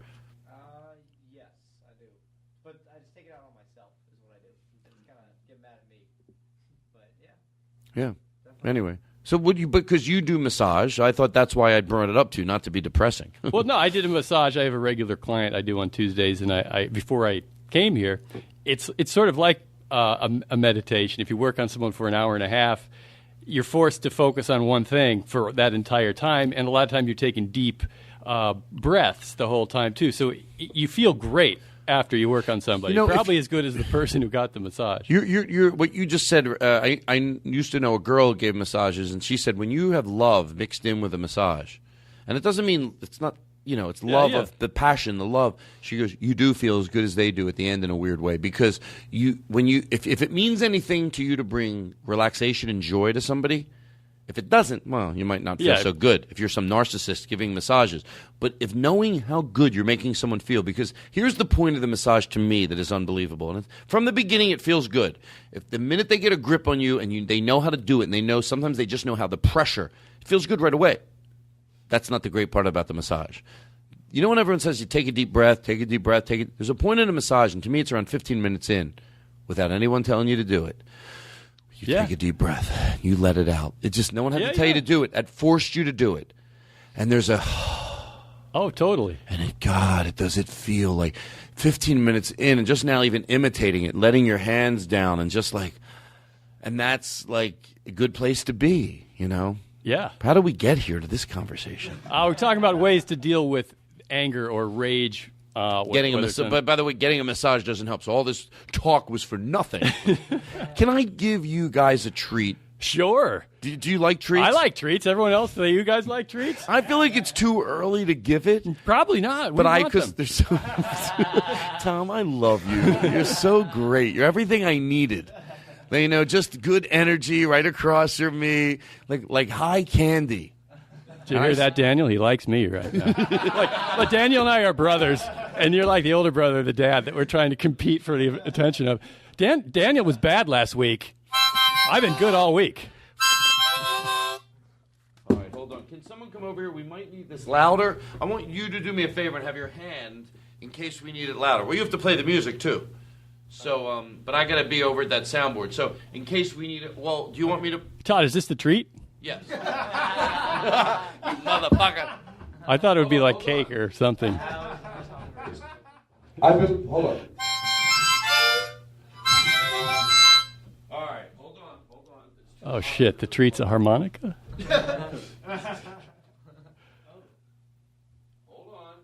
Daniel, Todd can't hear right now. You were right.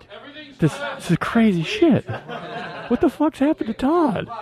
He's giving us a treat. It's a fucking harmonica thing.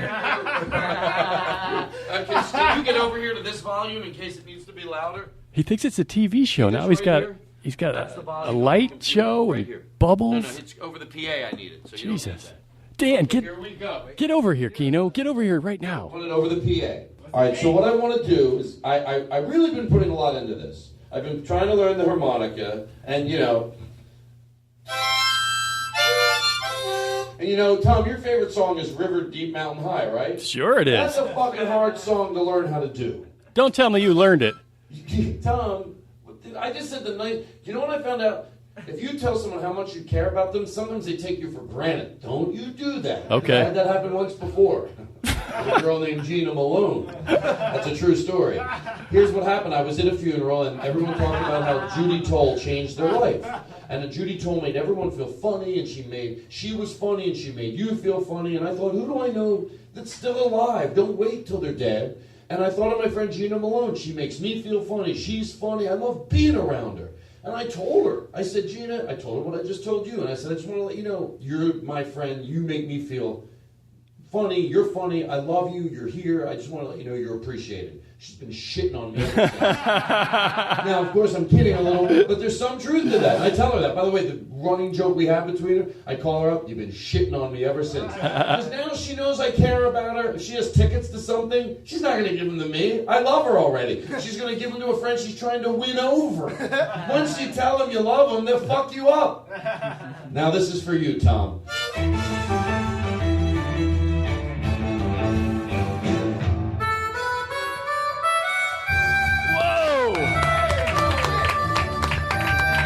Oh my God! Amazing! Wow! Look at him go! Woo!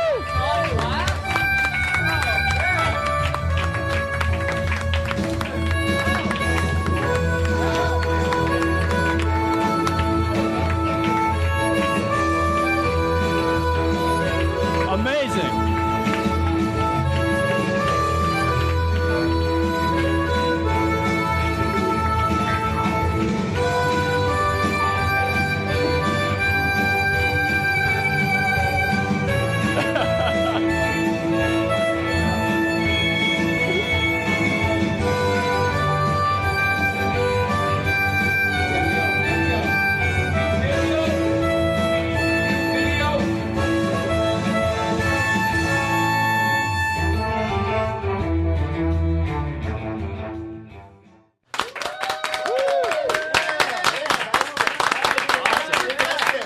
Thank you. Is it too much to say you're a genius? Tom, I knew you liked that song, and I really wanted to learn it on the harmonica. Wow. Now I'm back. How are you? Good. I feel like I left this planet. Well, you were so into your harmonica playing. When you're in a solo like that, you probably feel like you're in a different plane. That was crazy. But I feel good now. We're back. I hope that video gets posted because people won't believe how much you. We got some good video of that. Yeah. I was really getting into it. Could you tell? You know when I stopped doing it? When I thought you guys were thinking, I think he really thinks he's playing. Like I just wanted to look good for for you guys. But then I thought you thought, oh, in his mind, he's like he thinks we're like going. Todd's really good on the whatever he was playing. Ladies and gentlemen, I want to thank. I want to thank Tom Martin is out there tonight. Tom Martin. I just want to say to my friend Tom Martin, can you tell where we looped it? I hope you can't tell. I don't have a band anymore. Can you tell? I hope no one can tell where the band loops. I sure hope they can't tell. I hope they can't. Oh, I hope they can't tell. You know, I haven't had a band in over 20 years. I just play this in the background. I sure hope the crowd can't tell where I looped them. There's no band behind me. They're dummies. No one can tell. Listen closely. You can. Can you tell? Seriously. I got one of the best loopers in the business. I'd like to say hello and give a nice round of applause to the looper. He's the best looper in the business. Jake Adams, everybody. You can't find his loops. Come to the mic. How long have you been looping? I've been looping since I was 4.5 years old. We'd like to sit back and pay tribute now to the wonderful looping. It is truly the best. You can't. Now I don't want to talk over it because it looks like we're hiding something. Let's be quiet. You find the loop, and I'll give you a fucking $1 million.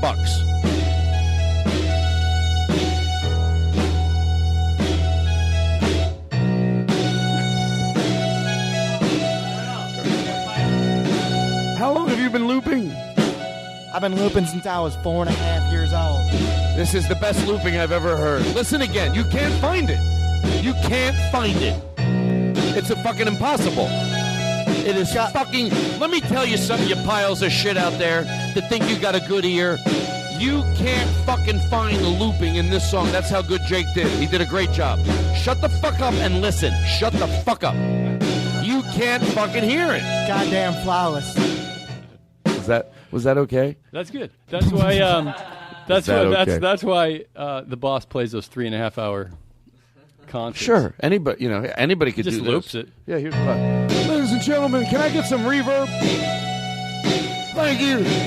I want to say hi to my friend Daniel Kino. Daniel, I know that headspace you're in. It's called Get Off the Pot, Get on the Liquor. My friend Daniel Kino. I want to say hi. I want to say. Let's stop and take a breath and enjoy life. You know, look at this show. Look how much fun we're having.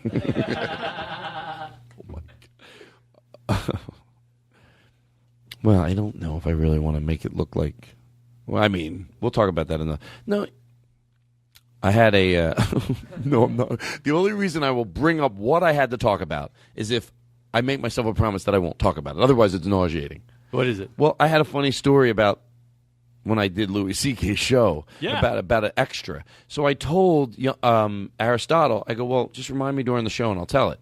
Well, he slides me a piece of paper that says, remind Todd about the Louis and the Louis C.K. story. Well, now I have to bring it up, but I wanted it to be like, hey, Todd, what about that? Oh, sure. I guess I wouldn't mind telling that little anecdote. And that's why I can't tell it. Yes, you can. By the way, it has nothing to do with me. So it's not like, oh, my acting was so great. I'm going to tell it. People know they know. You understand what I'm saying, and you also understand I'm going to get over it and tell the fucking story. I'm not going to be like, no, nobody wants to hear it. Do you want us to pretend we're talking about something else for a couple minutes? No, I want to tell the story. Hey, Todd, I saw you on Louis. Oh, here's how I wanted it to go down. Not overacting. No, because then, listen, I'll just say it. There was a woman who was so... By the way, this teaches you how to be, like, if you're... the majority of extras, I would imagine it's like anything else. They do their job, they get in there, they get out. But this was a parody of a bad extra. A parody of it. Like, not even an extra, like a used extra. You know how they have, like, the extra extras, and then there's a small group. You're extras, but you might even have a... Well, I don't know if that's called an extra. You might have a line. You might have a look you have to give. You might have to look into the... This was this. She could have been, had a cool little part. She was so annoying that he kept moving her further and further from. Okay, Was so this you know. a plot in the show, or was it something that actually? Oh no, happened? this actually happened. So we were shooting this in an airport that was closed, and she eventually, like Louis would be like, all right, so, you know, she'll be like, you know, right over there, like 2 feet from him. And then the more annoying she got, he wanted her away from him. So he would like go, okay, so she's like at the other end of the airport. We see her, like maybe we pick up her in a glimpse of the shot. I go, ma'am, if you'd shut the fuck up, you keep getting moved further and further away from this shot, you know, because you just want to get people away from. He goes, yeah, she's like pulling into the airport. She never really showed up. We give her a check. She doesn't. My stories. Can I tell you something? Hold on. Okay, this is, you know, I can do what I want this week. I don't got Daniel to make fun of me. All right? We'll do whatever we want. We're full-grown adults, and that's what's great about this. Can we get some reverb?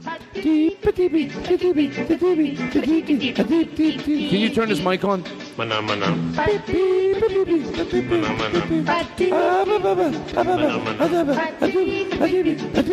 Can you? I want Neil to come to the mic. Move away. Let Neil come to the mic. Don't move it. Just Neil. I want to see how he would sing along with this.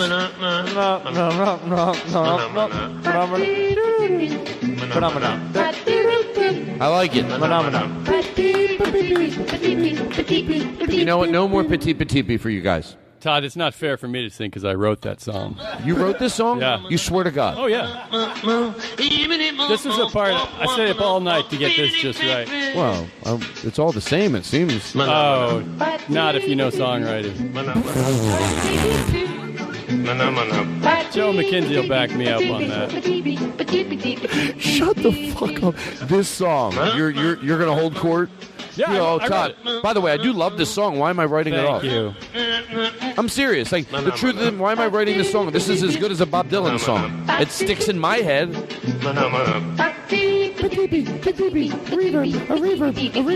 reverb. I like reverb. Okay, take it away, Jake.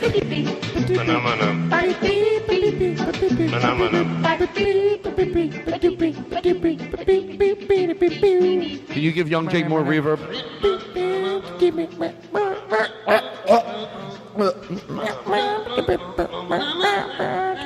Okay, can you move the mic over and let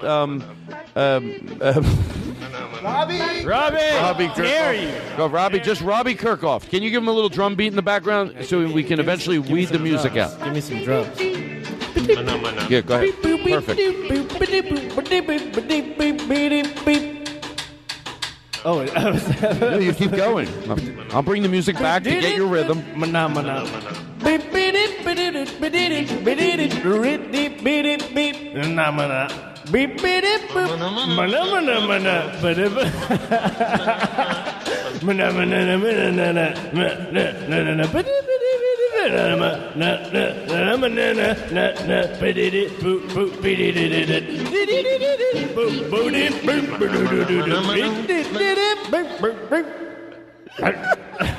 Come on, you gotta eventually you gotta go to Good for you. Does anybody else? By the way, I don't like to make anyone do that. That's a weird headspace to have to go to. Anybody else want to do it? They're more than happy Garrick, to do it. You're a musician.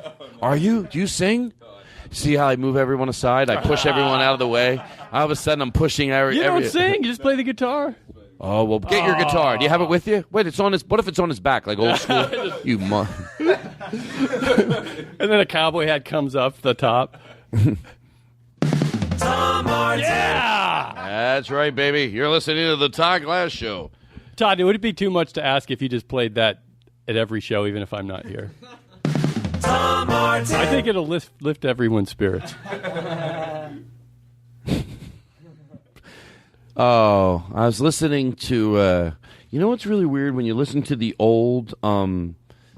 You ever watch the old shows like we used to watch when we were growing up, like on TV, Breaking Land? Bad. No, on TV Land, like when you watch the old shows. No, don't go over. No, Aristotle, don't do that. No, don't laugh at me, Aristotle. No, don't go over. I've mentioned old shows, and he's going over to the microphone. You don't have to do anything. I like old. Go ahead. You know, I don't. After these messages, we'll be right back Oh, I wish I were an Oscar Mayer. No, Aristotle. No, Aristotle. I get it. You get what I'm talking about. Gonna move ya. I'm a big kid now. Okay, I get it. You get what I was talking about. There's a counter on this ball. Aristotle. Yeah, the old commercials. I get it. This is not making me like you anymore. You don't always die from tobacco. I know they're old commercials. Right through, yeah. Your fresh breath goes on and on. I'd like to buy the world. Aristotle, now you're starting. I honestly, this is the way you lose a fucking job. Yes, I remember this commercial, Aristotle. Fresh goes better with I'm really starting to get pissed off. So I'm just going to shut the fuck up and let him. Possibilities, Hot Pockets, rice, Aroni, San Francisco, FRE, that spells free. CreditReport.com, baby. Wow, that was great, Aristotle. Yeah. Hey, hi, hello, this is the chat guy. Hey, hi, hello, thanks for stopping by. I like you and I hope you like I. Hey, hi, hello, hey, hi, goodbye. Hey, how, hello, hi, hello, goodbye. Hey, how, hello, hi, hello, goodbye. Hey, how, hello, hi, hello, goodbye. Hey, how, hello, hi, hello, hi. Hey, how, hello, how we are, goodbye. Hello, how are you? Goodbye. What's he saying? I like you and I hope you like I. Hey, hi, hello, hey, hi, goodbye. Hey, hello. Hi, hello, goodbye. Hey, how, hello, hi. How's it going again? Do it again. Hey, hi, hello, this is the chat guy. Where did we find this? What is this? This is the best thing in the world. I want to apologize for that sloppy period that we had in between this and that. I would have looped this. Hey, how are you? Should we take hi, hello. So it's hey, hi, hello. First of all, ho, ho, ho, ho, ho. This is the best song that I've ever heard for this show. Maybe Al Oliver, rest in pieces. He blew it up in an explosion. Wait, that's not funny with all that's going on, but normally it would be. You got it looped. Are you shut the fuck up? That's how good of a looper he is. Well, he's the best looper in the business. You won't even be able to see where it was looped. By the way, did everyone know I was teasing his looping abilities before? That's what it was. But it was good. I still thought it worked. What do you have looped now?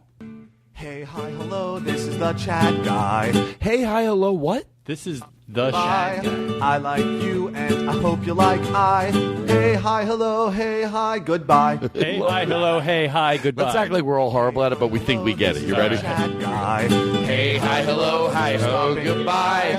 Hey, how do?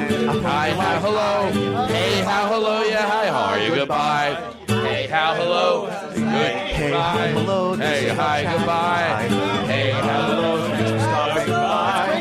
I like you and I hope you like I. Hey, how, hello, yeah, hi, goodbye. Hey, how, hello, yeah, hi, goodbye. We're all in a mental patients. Hey, goodbye. We're in a mental institution. Hey, how, hello, yeah, hi, goodbye. Hey, how, hello, yeah, hi, goodbye. Hey, how, hello, yeah, hi, goodbye. Hey, how, hello, yeah, hi, goodbye. Hey, hello, this is the chat guy. Hey, hi, hello. What's he saying? This could be the most fun I've ever had on this show. What's he saying? I can't believe that I'm erasing all the James Adomian last week. I was like, shut the fuck up. But for me, I hope it's as much fun for the people listening. But like, hey, how are you doing? You know what? I just had a realization. It might be fun for me. Hey, hi, hello. Hi, hello. Listen. Hey, how you doing? Can I tell you what just happened? And this is an interesting thing that I'm about to bring up, I think. I thought of an idea last week, and I'm bringing it up again, that this show, if I had to, like right now, I did sell a show to Comedy Central, and I'm working on it. So I just thought, like, which would I rather have if I had a choice? It's one of those weird hypotheticals you don't get to make, but it's Comedy Central's that club in Texas, right? Comedy Central. The show that I'm working on for Comedy Central, or the show that I'm about to tell you, is how we could make the podcast into a show. If it was my choice, because eventually that's what people are going to want to do. They're going to want to try to take these podcasts. So I said this before last week, but I'm bringing it up again because of this bit we just did. Did you hear this? Did you hear us talk about this? No. That if we're doing the show, and the assumption is we build a set, I still want the show to be 90%. It's the podcast. Yeah. So here's how you do it. I had a podcast. I'm retelling you on the air because you didn't hear me. So some people are hearing me repeat it. Be nice. That I get put in a mental institution, but I have a podcast because before I went in, I had so I thought, and then they say, yeah, but it's going out. People are hearing it. Nobody's hearing it. We're not even recording it. Maybe they are if it makes the show work better, but you get the gist of it. So anyway, it would be done. Yeah, we'd have to do the show in a set now that would sort of look like where would they have the show if you were an institution? Maybe a recreational looking room. Seriously, Aristotle would still be the sound person, but he might have to take the role, and it's 95% the podcast, 5% a little bit of a script. At a certain point, he goes, all right, guys, I got to get you to bed. Little things like that. Now, picture the bit we just did. But we're at a mental institution. It makes it funnier because we're already mental institution. The good part, the silly one flew over the cuckoo's nest part about it is that I knew someone that, and they're fine now, but they went through some period where they had to be in a mental institution, and there can be a frenetic silliness in there sometimes that's. And the people running it will let them play. It's not hurting anything. Most of it is sad, and it is. But there are moments of this. So it would be somewhat believable in this twisted way that we're in there. One flew over the cuckoo's nest. And there's so many things we could do. By the way, guests could come on the show still that aren't in the mental institution. They let them do the podcast. But so if you were on the show, you might not be in a mental institution. You come in wearing your regular clothes. We don't get to leave. Right. And in the other room, we made up a story that there's a Tom Likas, but he's crazy at this point. He's had a lot of electroshock therapy. So all he does is sit in the room going, 1-800-400-STOP. And he plays this music in his head. Nobody else hears it. Here's what everyone hears that looks at him in the corner. Turn the music off. Everyone hears this. They just hear him. Here's the real him. Put some reverb in here. Just standing in the corner. 1-800-12-STOP. Give me a call. That's all that's really happening. But in his head, here's what he hears. 1-800. Give me a call. Tom, you're the best. Give me a call. 465. Roger. Give me a call. Women don't spend more than a nickel a day. Hell. And that's a character. On the show, like in the other room, sometimes we go to him. Oh, that's Tom Likas. He used to have a radio show. Todd Glass's impersonation of Tom Likas is purely based on James Adomian. Without James Adomian, we would not be able to do this impersonation. I think that's fair to play. Because you can't have James on your show and then start fucking doing his impersonation without giving him due credit. You just can't. Todd Glass's impersonation of Tom Likas is purely based on James Adomian. Without James Adomian, we would not be able to do this impersonation. You can't learn it from him and then start fucking doing it unless you're going to let every fucking listener know that where you got. Todd Glass's impersonation of Tom Likas is purely based on James Adomian. Without James Adomian, we would not be able to do this impersonation. All righty. I thought it was Tom Likas when I heard the recording the first time. Mm-hmm. Sure you did. I did. Did you like the harmonica? I was really impressed by how quickly you mastered the instrument. Because a lot of times it takes a couple of weeks or months or years to get that good. But sometimes I feel so good. Sometimes during the day I do get stressed out. Sometimes I just want to I feel like I want to make the whole world go away. Do you ever feel like that? Sure. Who doesn't? Seriously? Yeah. Take the ribbon from your head. The fuck is that? Is that making the world go away? No. Jake looked at me like, I know that's the wrong one. Hey, Jake, when things go, if you want to get yourself back on track, there's that one button that says Tom Martin that you could press. Tom Martin. All right, we're back. Oh, don't you just feel better now? It does readjust everything. Totally. Play it again. It's like, okay, now this we're is back. wrong. That's wrong. That's over there. That should be here. That should have been shorter. Now how can we get everything back in one quick chiropractic crack and everything's back? Tom Martin. There we go. Equilibrium. Okay, let's start it. Should we leave all this in? Yeah. Let's do it again, though, the way it should have been. Now, here we go. But don't worry about it at all. Seriously. What do you mean don't worry about it, Todd? Hey, stop it! Joe! Stop it! We are at the middle of it. Joe! Stop it. Stop it. You a good job. Actually, no. I don't care. Okay, You're right. No, that doesn't forgive you. You did a horrible job, and that doesn't forgive you. No, you're right. No. You should be that upset. You should be more upset. What? I'm still mad at you. Well, I'm glad you're screaming. That's the way I feel. No, Todd, please. He's right. I feel the same rage when he... All right, it's not that big of a deal. I like the calm transition back to normal. because it's phony. Well, that'd be great too. That's how you know he's full of for shit. The, insane asylum. That bit right there? Yeah. Everything, it makes me go, is that the show? Because right now I'm going to concentrate on the show at Comedy Central because I do love that show. But it's like, it's a good fake hypothetical to have. This show at a mental institution, and I want everyone to know, like, for it's not 50% script 50. It's got to be 90. We do a podcast. Wherever the set is, we do it for 3 hours, just like we do it now. But out of it, they get a half an hour or whatever, half an hour show. And but you have to go the 3 hours to do it. So it's mostly what happens during the podcast. There's a little additive here and there. You know what I mean? And maybe an orderly comes in. You hear. It's also you could bring in a guest to do a performance. Of course, like someone could do a we could have a singer. Yeah, we could have a singer. You could do an interview, someone promoting a show. Yeah, The other way I thought you could do it is something you're already doing, but if you can use the stories to do the animation, which you're already doing, but if you did an animated podcast, I know that you're doing that, but if it was the whole kind of series. You know what, Tom? To be honest, I get stressed out sometimes. But when you're here, I feel good. Sometimes I feel like I want to make the whole world go away. And I'm being honest. I really do feel that way. I don't know why, but sometimes I feel that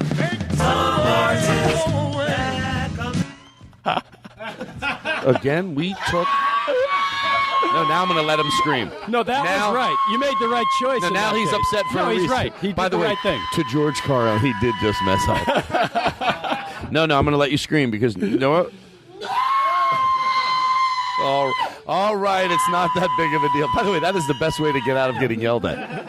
Because if you're too hard on yourself, then how can the other person on top of that? By the way, that would be the next character that I would do. As he's screaming, I'm going, no, and I punch him as he's screaming. You're right. But in all fairness, if you're going to make a mistake, you're going to want to make it on the Tom Martin jingle thing. I know I make mistakes too. Sometimes I make mistakes. I want the whole world to go away. Sometimes I really do. That's the truth. Make the world go away. Wouldn't you like to be in the front row, having some fun, watching Tom Jones sing Get this? it off my shoulder. Say the things you used to say. And make the world. Everybody at home, just let's enjoy it for 30 seconds. Do you remember when you loved me? Close your eyes. Before the world took me astray. If you do, then forgive me and make the world go away. It's so mental institution. That was fun. Is everything all right? I don't know what to do next. Todd, have you pitched that yet? The mental institution? I did. You know what happened? I called somebody I know over at Jash because I thought that would be a good place to, and they liked it. They could tell on the phone she was totally got it. She's like, yeah, I could totally get that. So there's that. So, but now, hold on. There's something I'm looking for and I can't find it, and I really wanted to play it. There's so many. Oh, there's so much. There's so much. What's this? Oh, yeah. This is the new theme I want for the show. And it's also my theme. I want it to be the show I'm working on Comedy Central. I don't know why I have this theme now stuck in my head. That's how I want the show to open. Maybe it opens up at my house, and then I walk to work fixing everything along the way. Like everywhere I pass by, I fix. I straighten it up. I move it. I make everything better. And then I walk into work. I have a black suit on. I'm walking down the street. And this restaurant is my playground because that's where I get to have everything be perfect. It's happy land for people. It's perfect. I'm perfect to the point of like crazy. I want everyone's experience to be good. I have silly dancing in my restaurant. But I wake up out of bed, and it shows me walking down the street to my, When this old world gets me down and there's no love to be found, I close my eyes and soon I find I'm in a playground in my mind where the children laugh and the children... I'm not in the mood to hear it now. Hey, Todd. After all that. Todd, have you thought of a title for your book yet? Yes. Oh, okay. First, hear this version of that song, and I think you're going to like it a little better. When this old world get me down and there's no love to be found, I love this person. She's having so much fun. Listen to her. I find I'm in the playground ground in my mind. The whole time she's thinking it's 1969 or 70. And the chill. Children play, and we sing. We're in the mental institution, and they go, okay, you have to go to bed, and everyone, but they don't want to go to bed, so they just start doing shit, you know, they just start going, no? I saw it on there. That's the only reason I put it on there. It was on one of your boards you had. It was not that one, like this one. No? Oh, see, I knew it. Imagine on the mental institution, they go, okay, listen, I'll do a scene, and you bring that in really loud, okay? So I'll do a scene like you're picturing the show now. We now shoot it on the set. It has to be on a set because it has to look like, and then I'll be the 5% of it that will be making it into sort of like a show, okay? So I come in, I'm like, okay, you ready? And you guys, you don't want to go to bed. So I come in, I go, all right, the podcast is over. You guys already went an hour and a half. The podcast is over. The podcast is over. No, don't do that. You guys have to go to bed.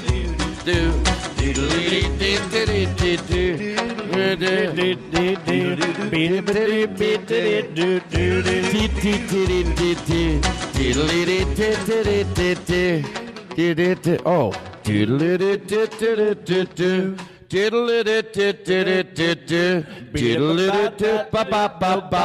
Bingity bing bing ba bum bum bum. Biggity boom bum bum bum bum. Drummity drum drum drum drum drum drum. Biggity big big big big big buck. Dingity ding ding ding ding ding ding. Do do do do do do do do do. Who's better, them? Hey, do you want to win this or not? This is them.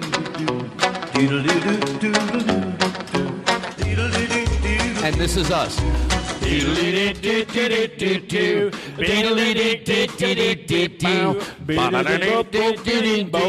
this is them.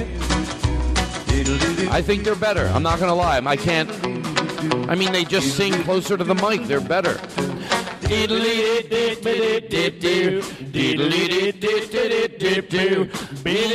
some reverb.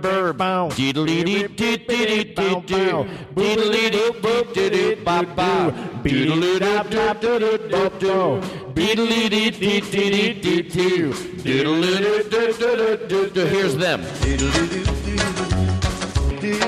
Just young Jake.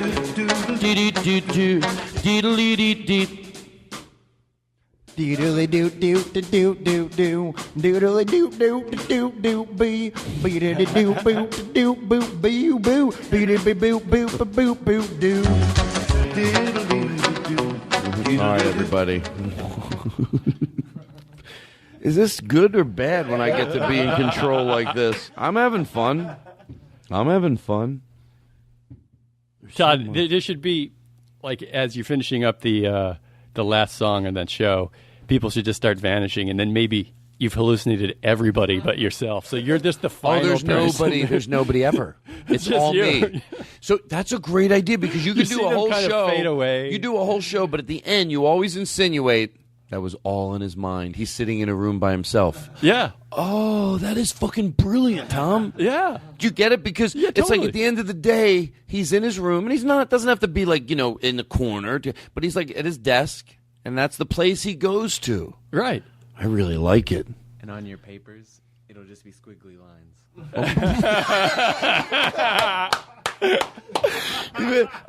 Aristotle's talking about, like, in front of me, just from some pictures, I have like a million notes all over, but now it's just squiggly lines. There's nothing. Oh, that's hilarious and sad and funny. Everything you want it to be. By the way, I want to apologize. You told us a story, and we never really got to sort of weigh in on your story. Like, say, that was good. You bared your soul a little bit, I think. What was your story? I tell you the truth, I thought your story was going to be complimenting Tom about how nice he was to bring you here, but then it seemed to go somewhere else about what was your story again? What was your story? About how I thought that he was going to buy me a car. Oh, so it was actually a disappointment. Not a good story.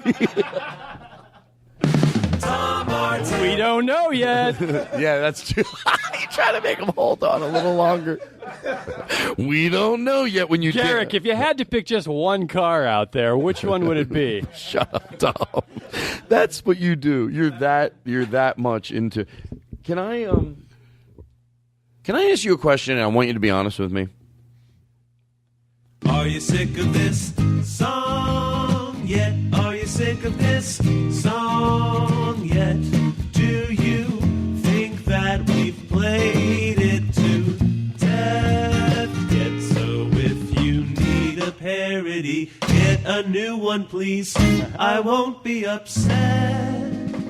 Are you sick of this song yet? Does Joe McKenzie ever do his job? I know, he put so much work into this show. His name is Lyricist Joe. He's like a conductor. Like, you know when someone is, what do they call them? They have like a title. He's Lyricist Joe.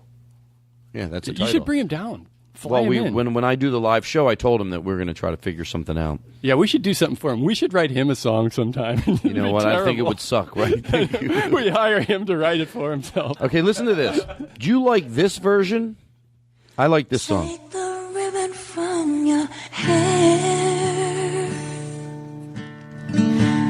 Shake it loose and let it fall. It's good, actually. Yeah, what's not to like? Playing soft against your skin. No, I'm not going to believe it. Now, or do you like? That's the Jonas Brothers. No, or do you like play the? Oh no, now. This is the version I really like.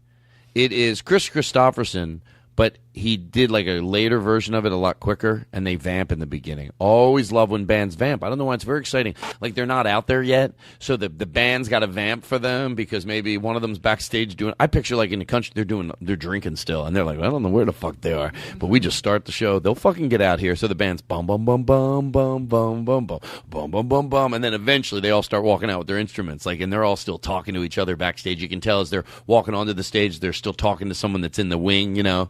And this is. Band's out there. No one's out there yet. And eventually they all come out with their guitars. Willie Nelson, Chris Christopherson, Johnny Cash. And then fucking Chris Christopherson walks to the mic, puts his guitar on. Finally, he waits. They wait. They wait. Who's the fourth one? Is it Kenny Rogers? Take the ribbon from your hair. Shake it loose, let it fall. You know what? Hold on. Play the other one again. I'm sorry. Maybe I do like this one better. I'm kidding. Take the ribbon. It's just a different thing, isn't it? It's a different thing, right? No, Yeah, totally neither's different. better. Shake it loose. I don't know. What do you? But the second one is better if you had to pick one. Yeah. Maybe. Oh, by the way, you want to hear something? I'm sorry. I'm okay. Okay. I hope you are. Play that John Denver thing. This is from 19. I can't. It's still relevant. This is a song, the title song of the I Want to Live album, and I would like you to know exactly where this song comes from. This is a little serious, but I like it. Who's it? John Denver? Did you say? You see, I think it's a very interesting time in the history of life. I loved him as Gilligan. Pause it for 1 second. Think that there But this is like 1970, whatever it is. It's a long time ago. And listen to what he's saying because it's still relevant, I think. And maybe I'm making more out of it than I. No, I think when I heard it the first time, I thought, oh, yeah, I think all these things are still relevant, proving that, you know, that tends to be the truth. The things we need to work on they don't sometimes change. Certain things. Hey, geez, you fuckers. There are actions being taken, there are decisions being made today that are going to affect not only our lives, but the lives of all future generations. In fact, the potential of life itself on this planet. And I think that is critically important that whatever occurs in these years ahead... Sing thank God it's a country boy! ...reflection of who we all are as human beings. Sing thank God it's a country boy! Americans, not just Japanese, not just Russians, but human beings. Sing thank God it's a motherfucking country boy! To stop the senseless slaughter of the great... I'm gonna slaughter you if you don't... I can't believe these motherfuckers are applauding. Sing your thank God. Disarm the nuclear bomb. There, I'm gonna put a nuclear bomb up your ass If you don't The sing, right of any and all people. are you shitting me? The responsibility. You got a responsibility to sing, thank God I ain't a country boy. Now. Therefore, choose life. Oh, here he goes. It's about fucking time. I love this song. It starts out slower than I expected. Here we go. Here's when it kicks. Children raised in sorrow. What? On a scorched and barren plain. Excuse me. Beneath the golden sun. Is this a homosexual song? Children of the water. Alrighty now, where are you gonna sing? And they cry out through the universe. Their voices. It is pretty, I gotta admit that. Let me just shut the fuck up and listen. Maybe I can evolve. I wanna see, I wanna know. It does make sense. He's talking about basic happiness and responsibility to be decent as we're on this planet. I love you, motherfucker! You ain't nothing but a ray of sunshine. Meanwhile, all I wanted you to sing was thank God was a country boy when there was poetry about to come out of your mouth. Jesus Christ, you pretty. Have you heard the song the humpback hears? Now I think about it, thank God as a country boy, it's never going to stand the test of time like this beautiful piece of poetry put to music. All right, that bit's over. I like that he won you over. No, I like bits to end positive. I do like bits to end positive. Do you like this? Well, if you wanted to end positive, you should play Thank God I'm a Country Boy. Because there's a good song. Oh, life ain't nothing but a funny, funny riddle. Cakes on the griddle and a beak in the griddle. Life ain't nothing but... Let's be in a mental institution, and we all like that song, but nobody knows it. Nobody knows it, but we're enjoying ourselves, and we're in the... We don't know it, but we know enough, you know, and then you just sit with a block of wood and a stick banging on it. Aristotle has never said anything to anybody. He will be the sound guy still, but I would make him like he's somewhat introverted, but he just bangs on a stick. So we go, oh, and we all sing, oh, life ain't nothing but a funny, funny riddle. Life ain't nothing but a country, country griddle. Life ain't nothing but a funny, funny riddle. And thank God I'm a country boy. Oh, I got me a vine and I got me a biddle. The sun's coming up, I got cakes on the griddle. Life ain't nothing but a funny, funny riddle. Thank God, I'm a country boy. Action's coming up. I got cakes. All right, the song is too simple to sing wrong. You can't. I know I did notice that. It's hard to not sing it right. I was trying to. Oh no, I don't think we have that. All right, the kid that used to play the trumpet next door, he was away for the summer, but he's moving back home. So. Oh, good. Was he at some kind of trumpet camp where he play maybe a different song? Or he was at a trumpet camp. He was. It's okay. All right, listen, we got to go in for the close. It was, yeah.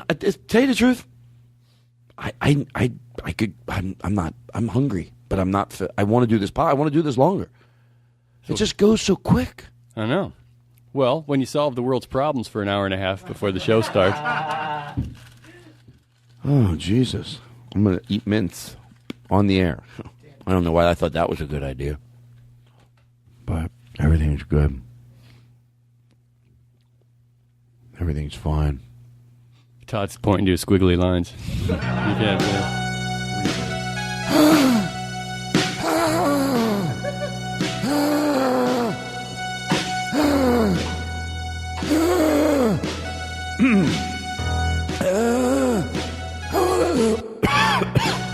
I want to thank my band. Bruce, you don't have a band. You're 75.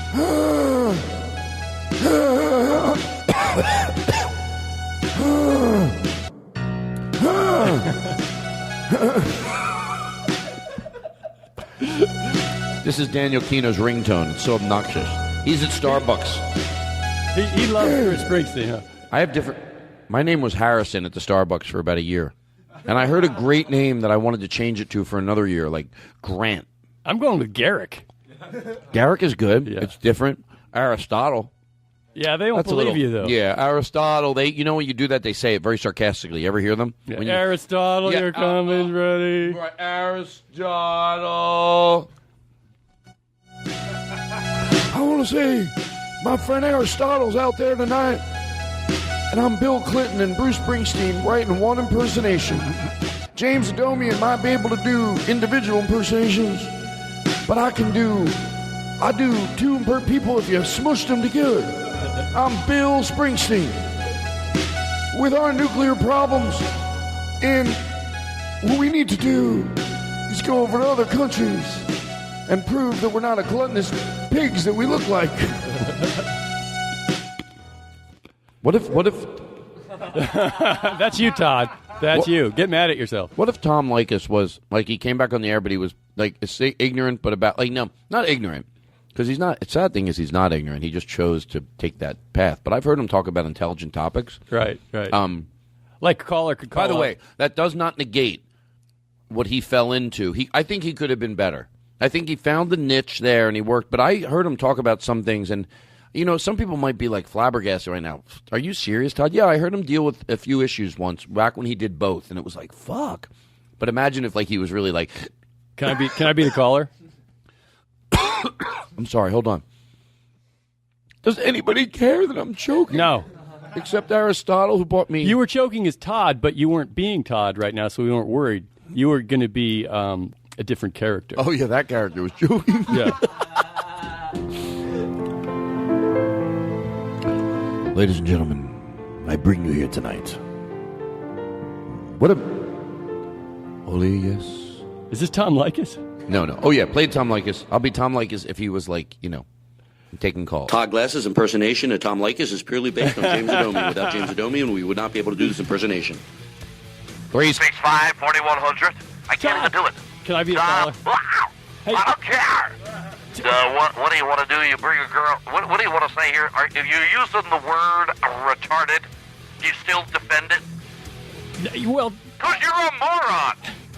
If you don't take another human being, you like being called a stupid fuck? Do you like that? Tom, I wanted to ask about my girlfriend. What about her?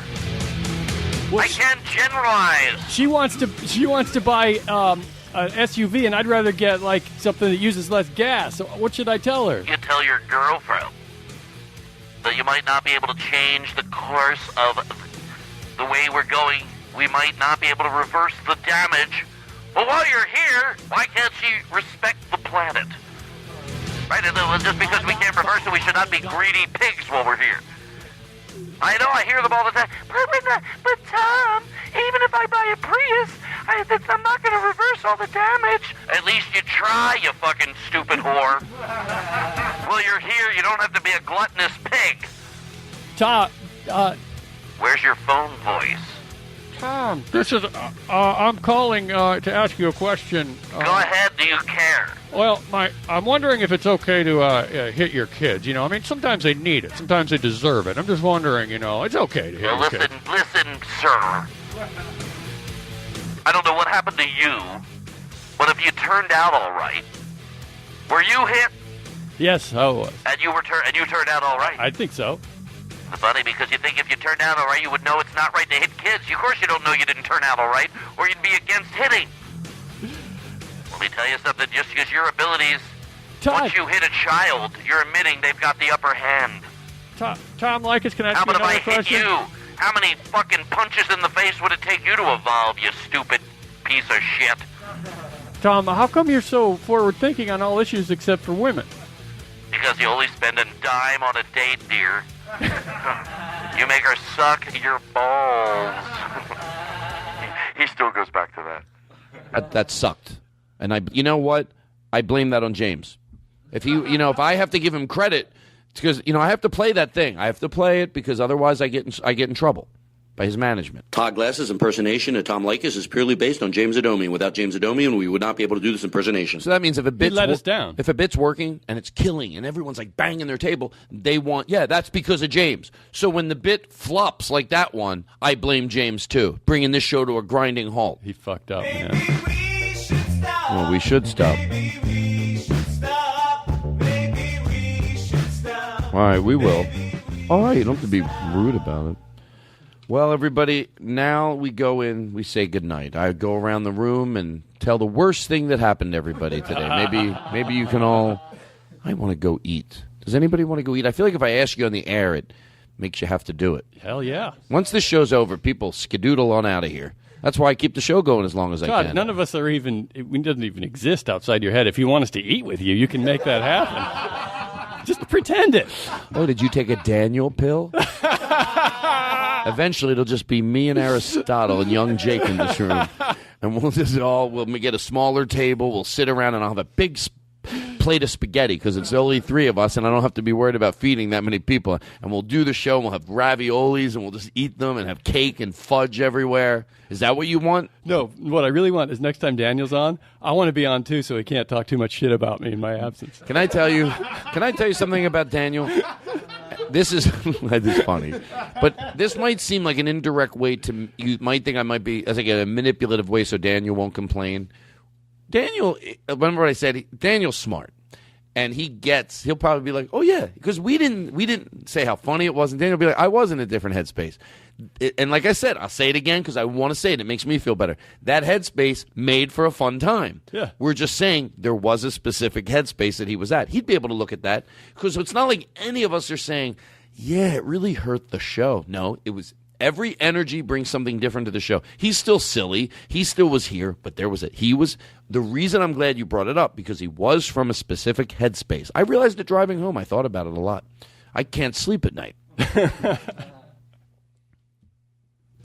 Tom Martin. Yeah. A lot of people have been asking us as we close for the show, like, what do we, to recap? Wait, it. I know what you're going to say. A lot of people have been asking you to hear that Tom song Yes, again. they do. And I'm just going to do a bit. It's called Todd Points to Stuff, and we see how quick young Jake can do it. And then we come back, we have our final words, and we say goodnight. So here we go. Tom Martin. Tom Martin.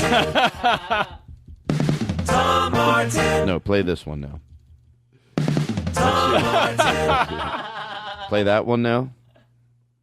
Are you sick of this Okay. song yet? Are you sick of this song yet? Do you... No. The audience knows you. I'm still pointing. Every week we get together, everybody. Oh, that's how we'll ride out of here. That's how we'll ride out of here. So let me make sure. I just want to make sure I get to everything on the song. Why do I put certain stuff on there? Like, why would I put Elvis singing? You ain't nothing but a hound. Oh, it's Tom Jones. No wonder. Crying all the time. Can we get some drums? You ain't nothing but a hound dog. Crying all the time. Yeah. You ain't never coming right, and you ain't no friend of mine. You ain't nothing but a hound dog. Ooh, mama dog. You ain't nothing but a hound. I don't get it. Everybody's moving around in a way. There's a rhythm. A lot of the movements match the sound of the song. So I'm not sure what's going on. There's a lot of flailing of limbs, almost randomly, but not quite randomly. The movements almost line up in a way with the sounds that are coming out of the speakers. So it looks ridiculous. But at the same time, there's a subtle logic to it all. I'm not saying I like it. I'm not saying I dislike it. I'm just trying to describe for you because this is an auditory medium. And so for all these people to be, I'm going to call it wiggling because that's what they're doing. They're wiggling. They're shaking their bodies oddly. For that to be happening while you're stuck at home just using your imagination, I can't even fathom what that's like. Imagine if you were to stand up and do one leg and then the other, but not walking or running, just random movement. My God. Oh, you should have seen How yourselves. much fun was that? You guys, I don't even know what that was. I feel a little bad because I made you go into the bit. I say, go to the mic and act like you don't know what's going on. You wanted to join in the beginning, didn't you? Yeah, a little bit. Oh, my God. I was going to dance, but then I liked my bit better. I thought, like, is that... I hope the listening audience... Oh, they'll approve when you hear what I said. God damn it doesn't get more fun than that. Yeah. That's why I want a silly dance party. When I do my live show, it's going to be half a podcast, then half turn into a silly dance party where we get to dance around. Put Tom Jones up on a 20-foot screen with a projector, singing that song, and we're dancing in front of it with live drums and a live band. Fuck, it was fun. Jesus Christ, I'm out of breath. I was just that is so much fun. I want to do it again, but it's not fair. When are you going to do a live show? When are you doing it? Who cares? I'll tell you who cares, Joe McKenzie. Yeah, is that true? Well, I want him to come out and be there. I want like a 9-piece band. I want when you walk in that room. We're going to do it at the comedy at the Meltdown. Hold on. We're going to do it at the Meltdown, but I'm going to transform the room. It's going to be like when you walk in there, when those doors open, you're going to walk in, it's going to be like, fuck. I'll bet the lighting is going to be just right. 7-piece band. We'll have the red curtain behind there. It's going to look fucking cool.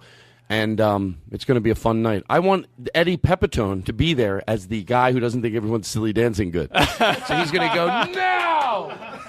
I'm like, Eddie, this is my podcast. You can't ruin it. No, this is not silly dancing. And if he can't do it, I'll have James Adomian do Freddie Pepitone.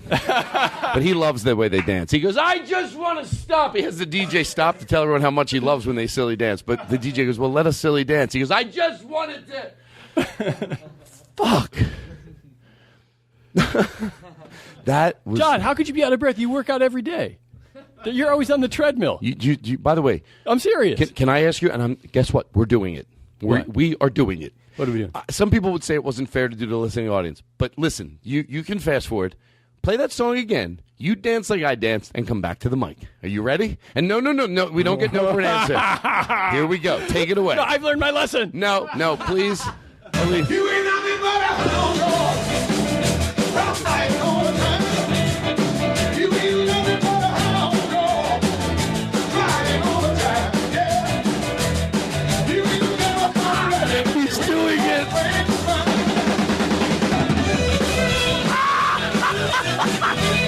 He is committing to it 100%. You've got to imagine everybody listening. He is dancing around. I mean, he's giving it to George Carlin. It's fucking amazing. And he's checking his pulse just to insinuate that it's not tiring him. So I have to play the whole song, otherwise it's not fair to me.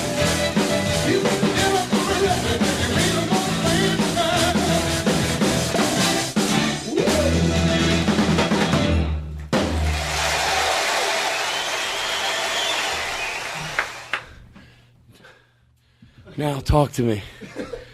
Talk to me. About what? Come to the mic. Yeah. How you doing? Great. Hey, where'd you grow up? Seriously. Where did I grow up? Yeah, where'd you... You tried to hide it. Because you figured telling me where you grew up took more energy than going, where'd I grow up? Because where'd I grow up could be all out breath. Where'd I grow up? Oh, Todd. Tom, oh God, you gave it 100%. I tried to get out of breath, but it just won't happen. Would you be honest to George Carlin? Are you out of breath? Yes. Yes. Thank you. But I really did try to get out of breath. Oh my God. And it worked. Well, you didn't try. You did what I did. I think I danced harder. That proves it. You did. You probably did a little. But you work out more than I do. I work out 7 days a week, but I don't do that. Fuck it. That's well, maybe you should. That's that kickboxing thing you see on the TV where you have to earn this shirt. Yeah, we'll send you $20. I'm sure we fucking get it. Woo! Oh, that was fun. I guess we're done.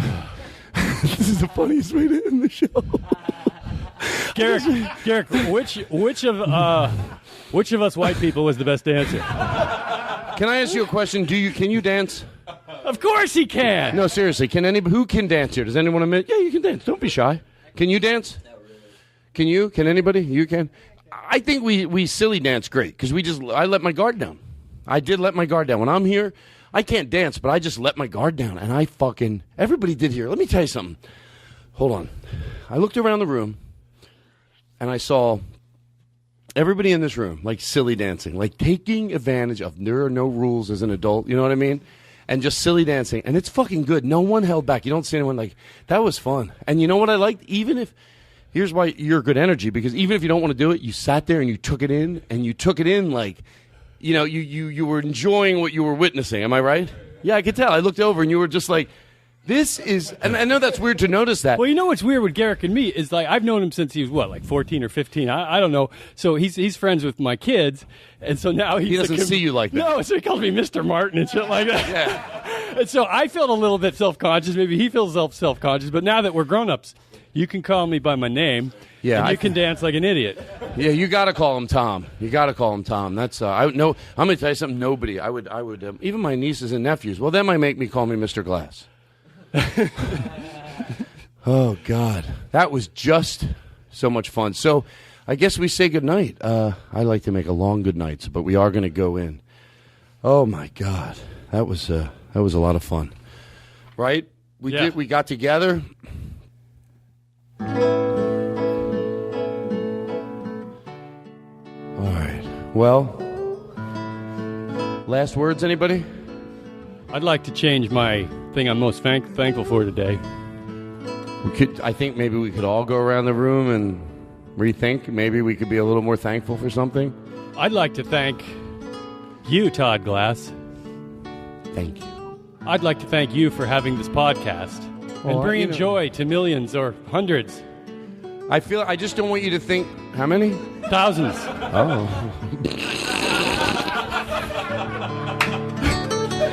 First of all, I don't want you guys to feel like... All right, let me explain something that just happened during the commercial, so people are... During the commercial, I said I feel like no one appreciates what I do, and I feel you. And I started to cry.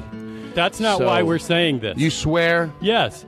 All of us, I don't know what the rest are going to say, but they're probably going to thank you too. Well, good, Neil. Why don't you come over and just thank me? What do you have to thank me? Who do you have to thank? I'd like to thank Todd. I'd also like to thank. Oh, thank you. I really want to thank you. Just Todd. Just Todd. Are you sure? Yeah, you let me use your Wi-Fi. It was really. I appreciate that. Thank you. It's always the same thing. He just thanks her. He goes to his grandmother's house. She's 98 years old. The doctor goes, listen, this is going to be the last time she's cognizant. Is that the right word of what you're saying? And they're in the room. You're boop boop. And because after this we're going to put a medication in there. And he tells his grandmother. Here's what he says. Because when he goes to her house, yes, dear. Thanks for the Wi-Fi. I appreciate that. Oh, you're welcome. Grandma, I'm going to unplug you now so I can plug in the Wi-Fi.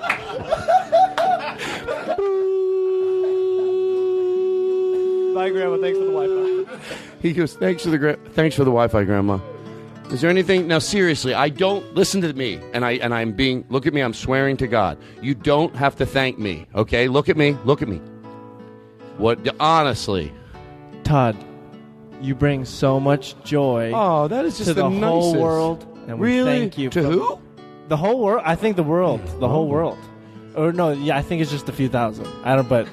All right, don't a make handful. a joke. It's a handful of don't make a dedicated joke, fans Kirkhoff. that like it. But we love Kirkhoff the jerk off. How dare you? How dare you? That's a deep cut in my childhood. You know, it might be actually. It came out. There's no way kids let you get away without hearing that. Am I right? 0%. Your parent. You know who's the jerk off? Your parents for not changing their name. If I had kids and my name was Kirkhoff, Those first thing I pieces did of was change shit. my name. Your parents are disrespectful and they have no understanding what it's like for a young kid. If your name was Dillflo and you had kids and you didn't change your name, are you certifiably fucking crazy? Hey, Dillflo, you can't have the name Dilfo and then unless you like the joke. The people, Anyway, but your parents, I'm sure they just didn't realize Kirkhoff, jerk off. They don't know. Anyway, I want to really thank my looper. This is another song that he looped. And it's just amazing. It is truly, just listen and you want to cry. Try to find the loop and I'll give you $1,000. I'm not shitting around.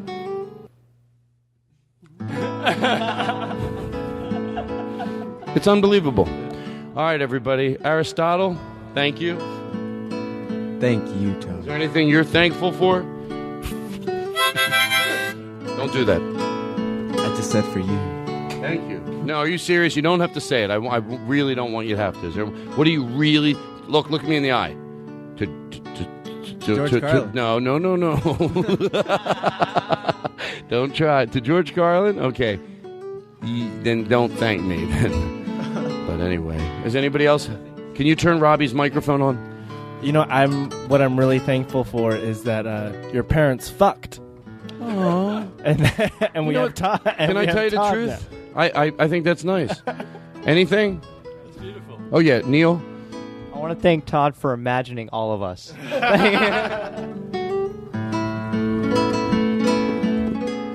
Todd, we've one last question. What are you thankful for from Todd Glass?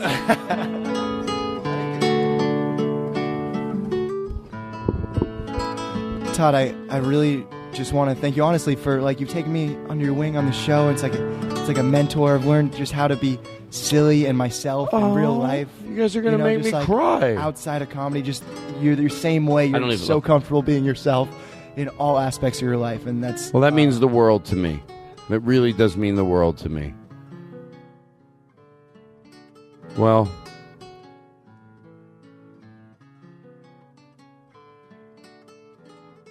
the voices that I heard in my head eventually went away. The people that I had done a podcast with for over 2 years were not there. And when I went off my medication, I realized that it was all in my imagination. There was nobody. There was no Gert. I never did learn how to say his name right. Tom wasn't there. Neil wasn't there. Robbie Kirkhoff. Young Jake. Aristotle. And then I wasn't there. What's in your head, listener? And where did this come from? Because it's not coming from here. We don't exist.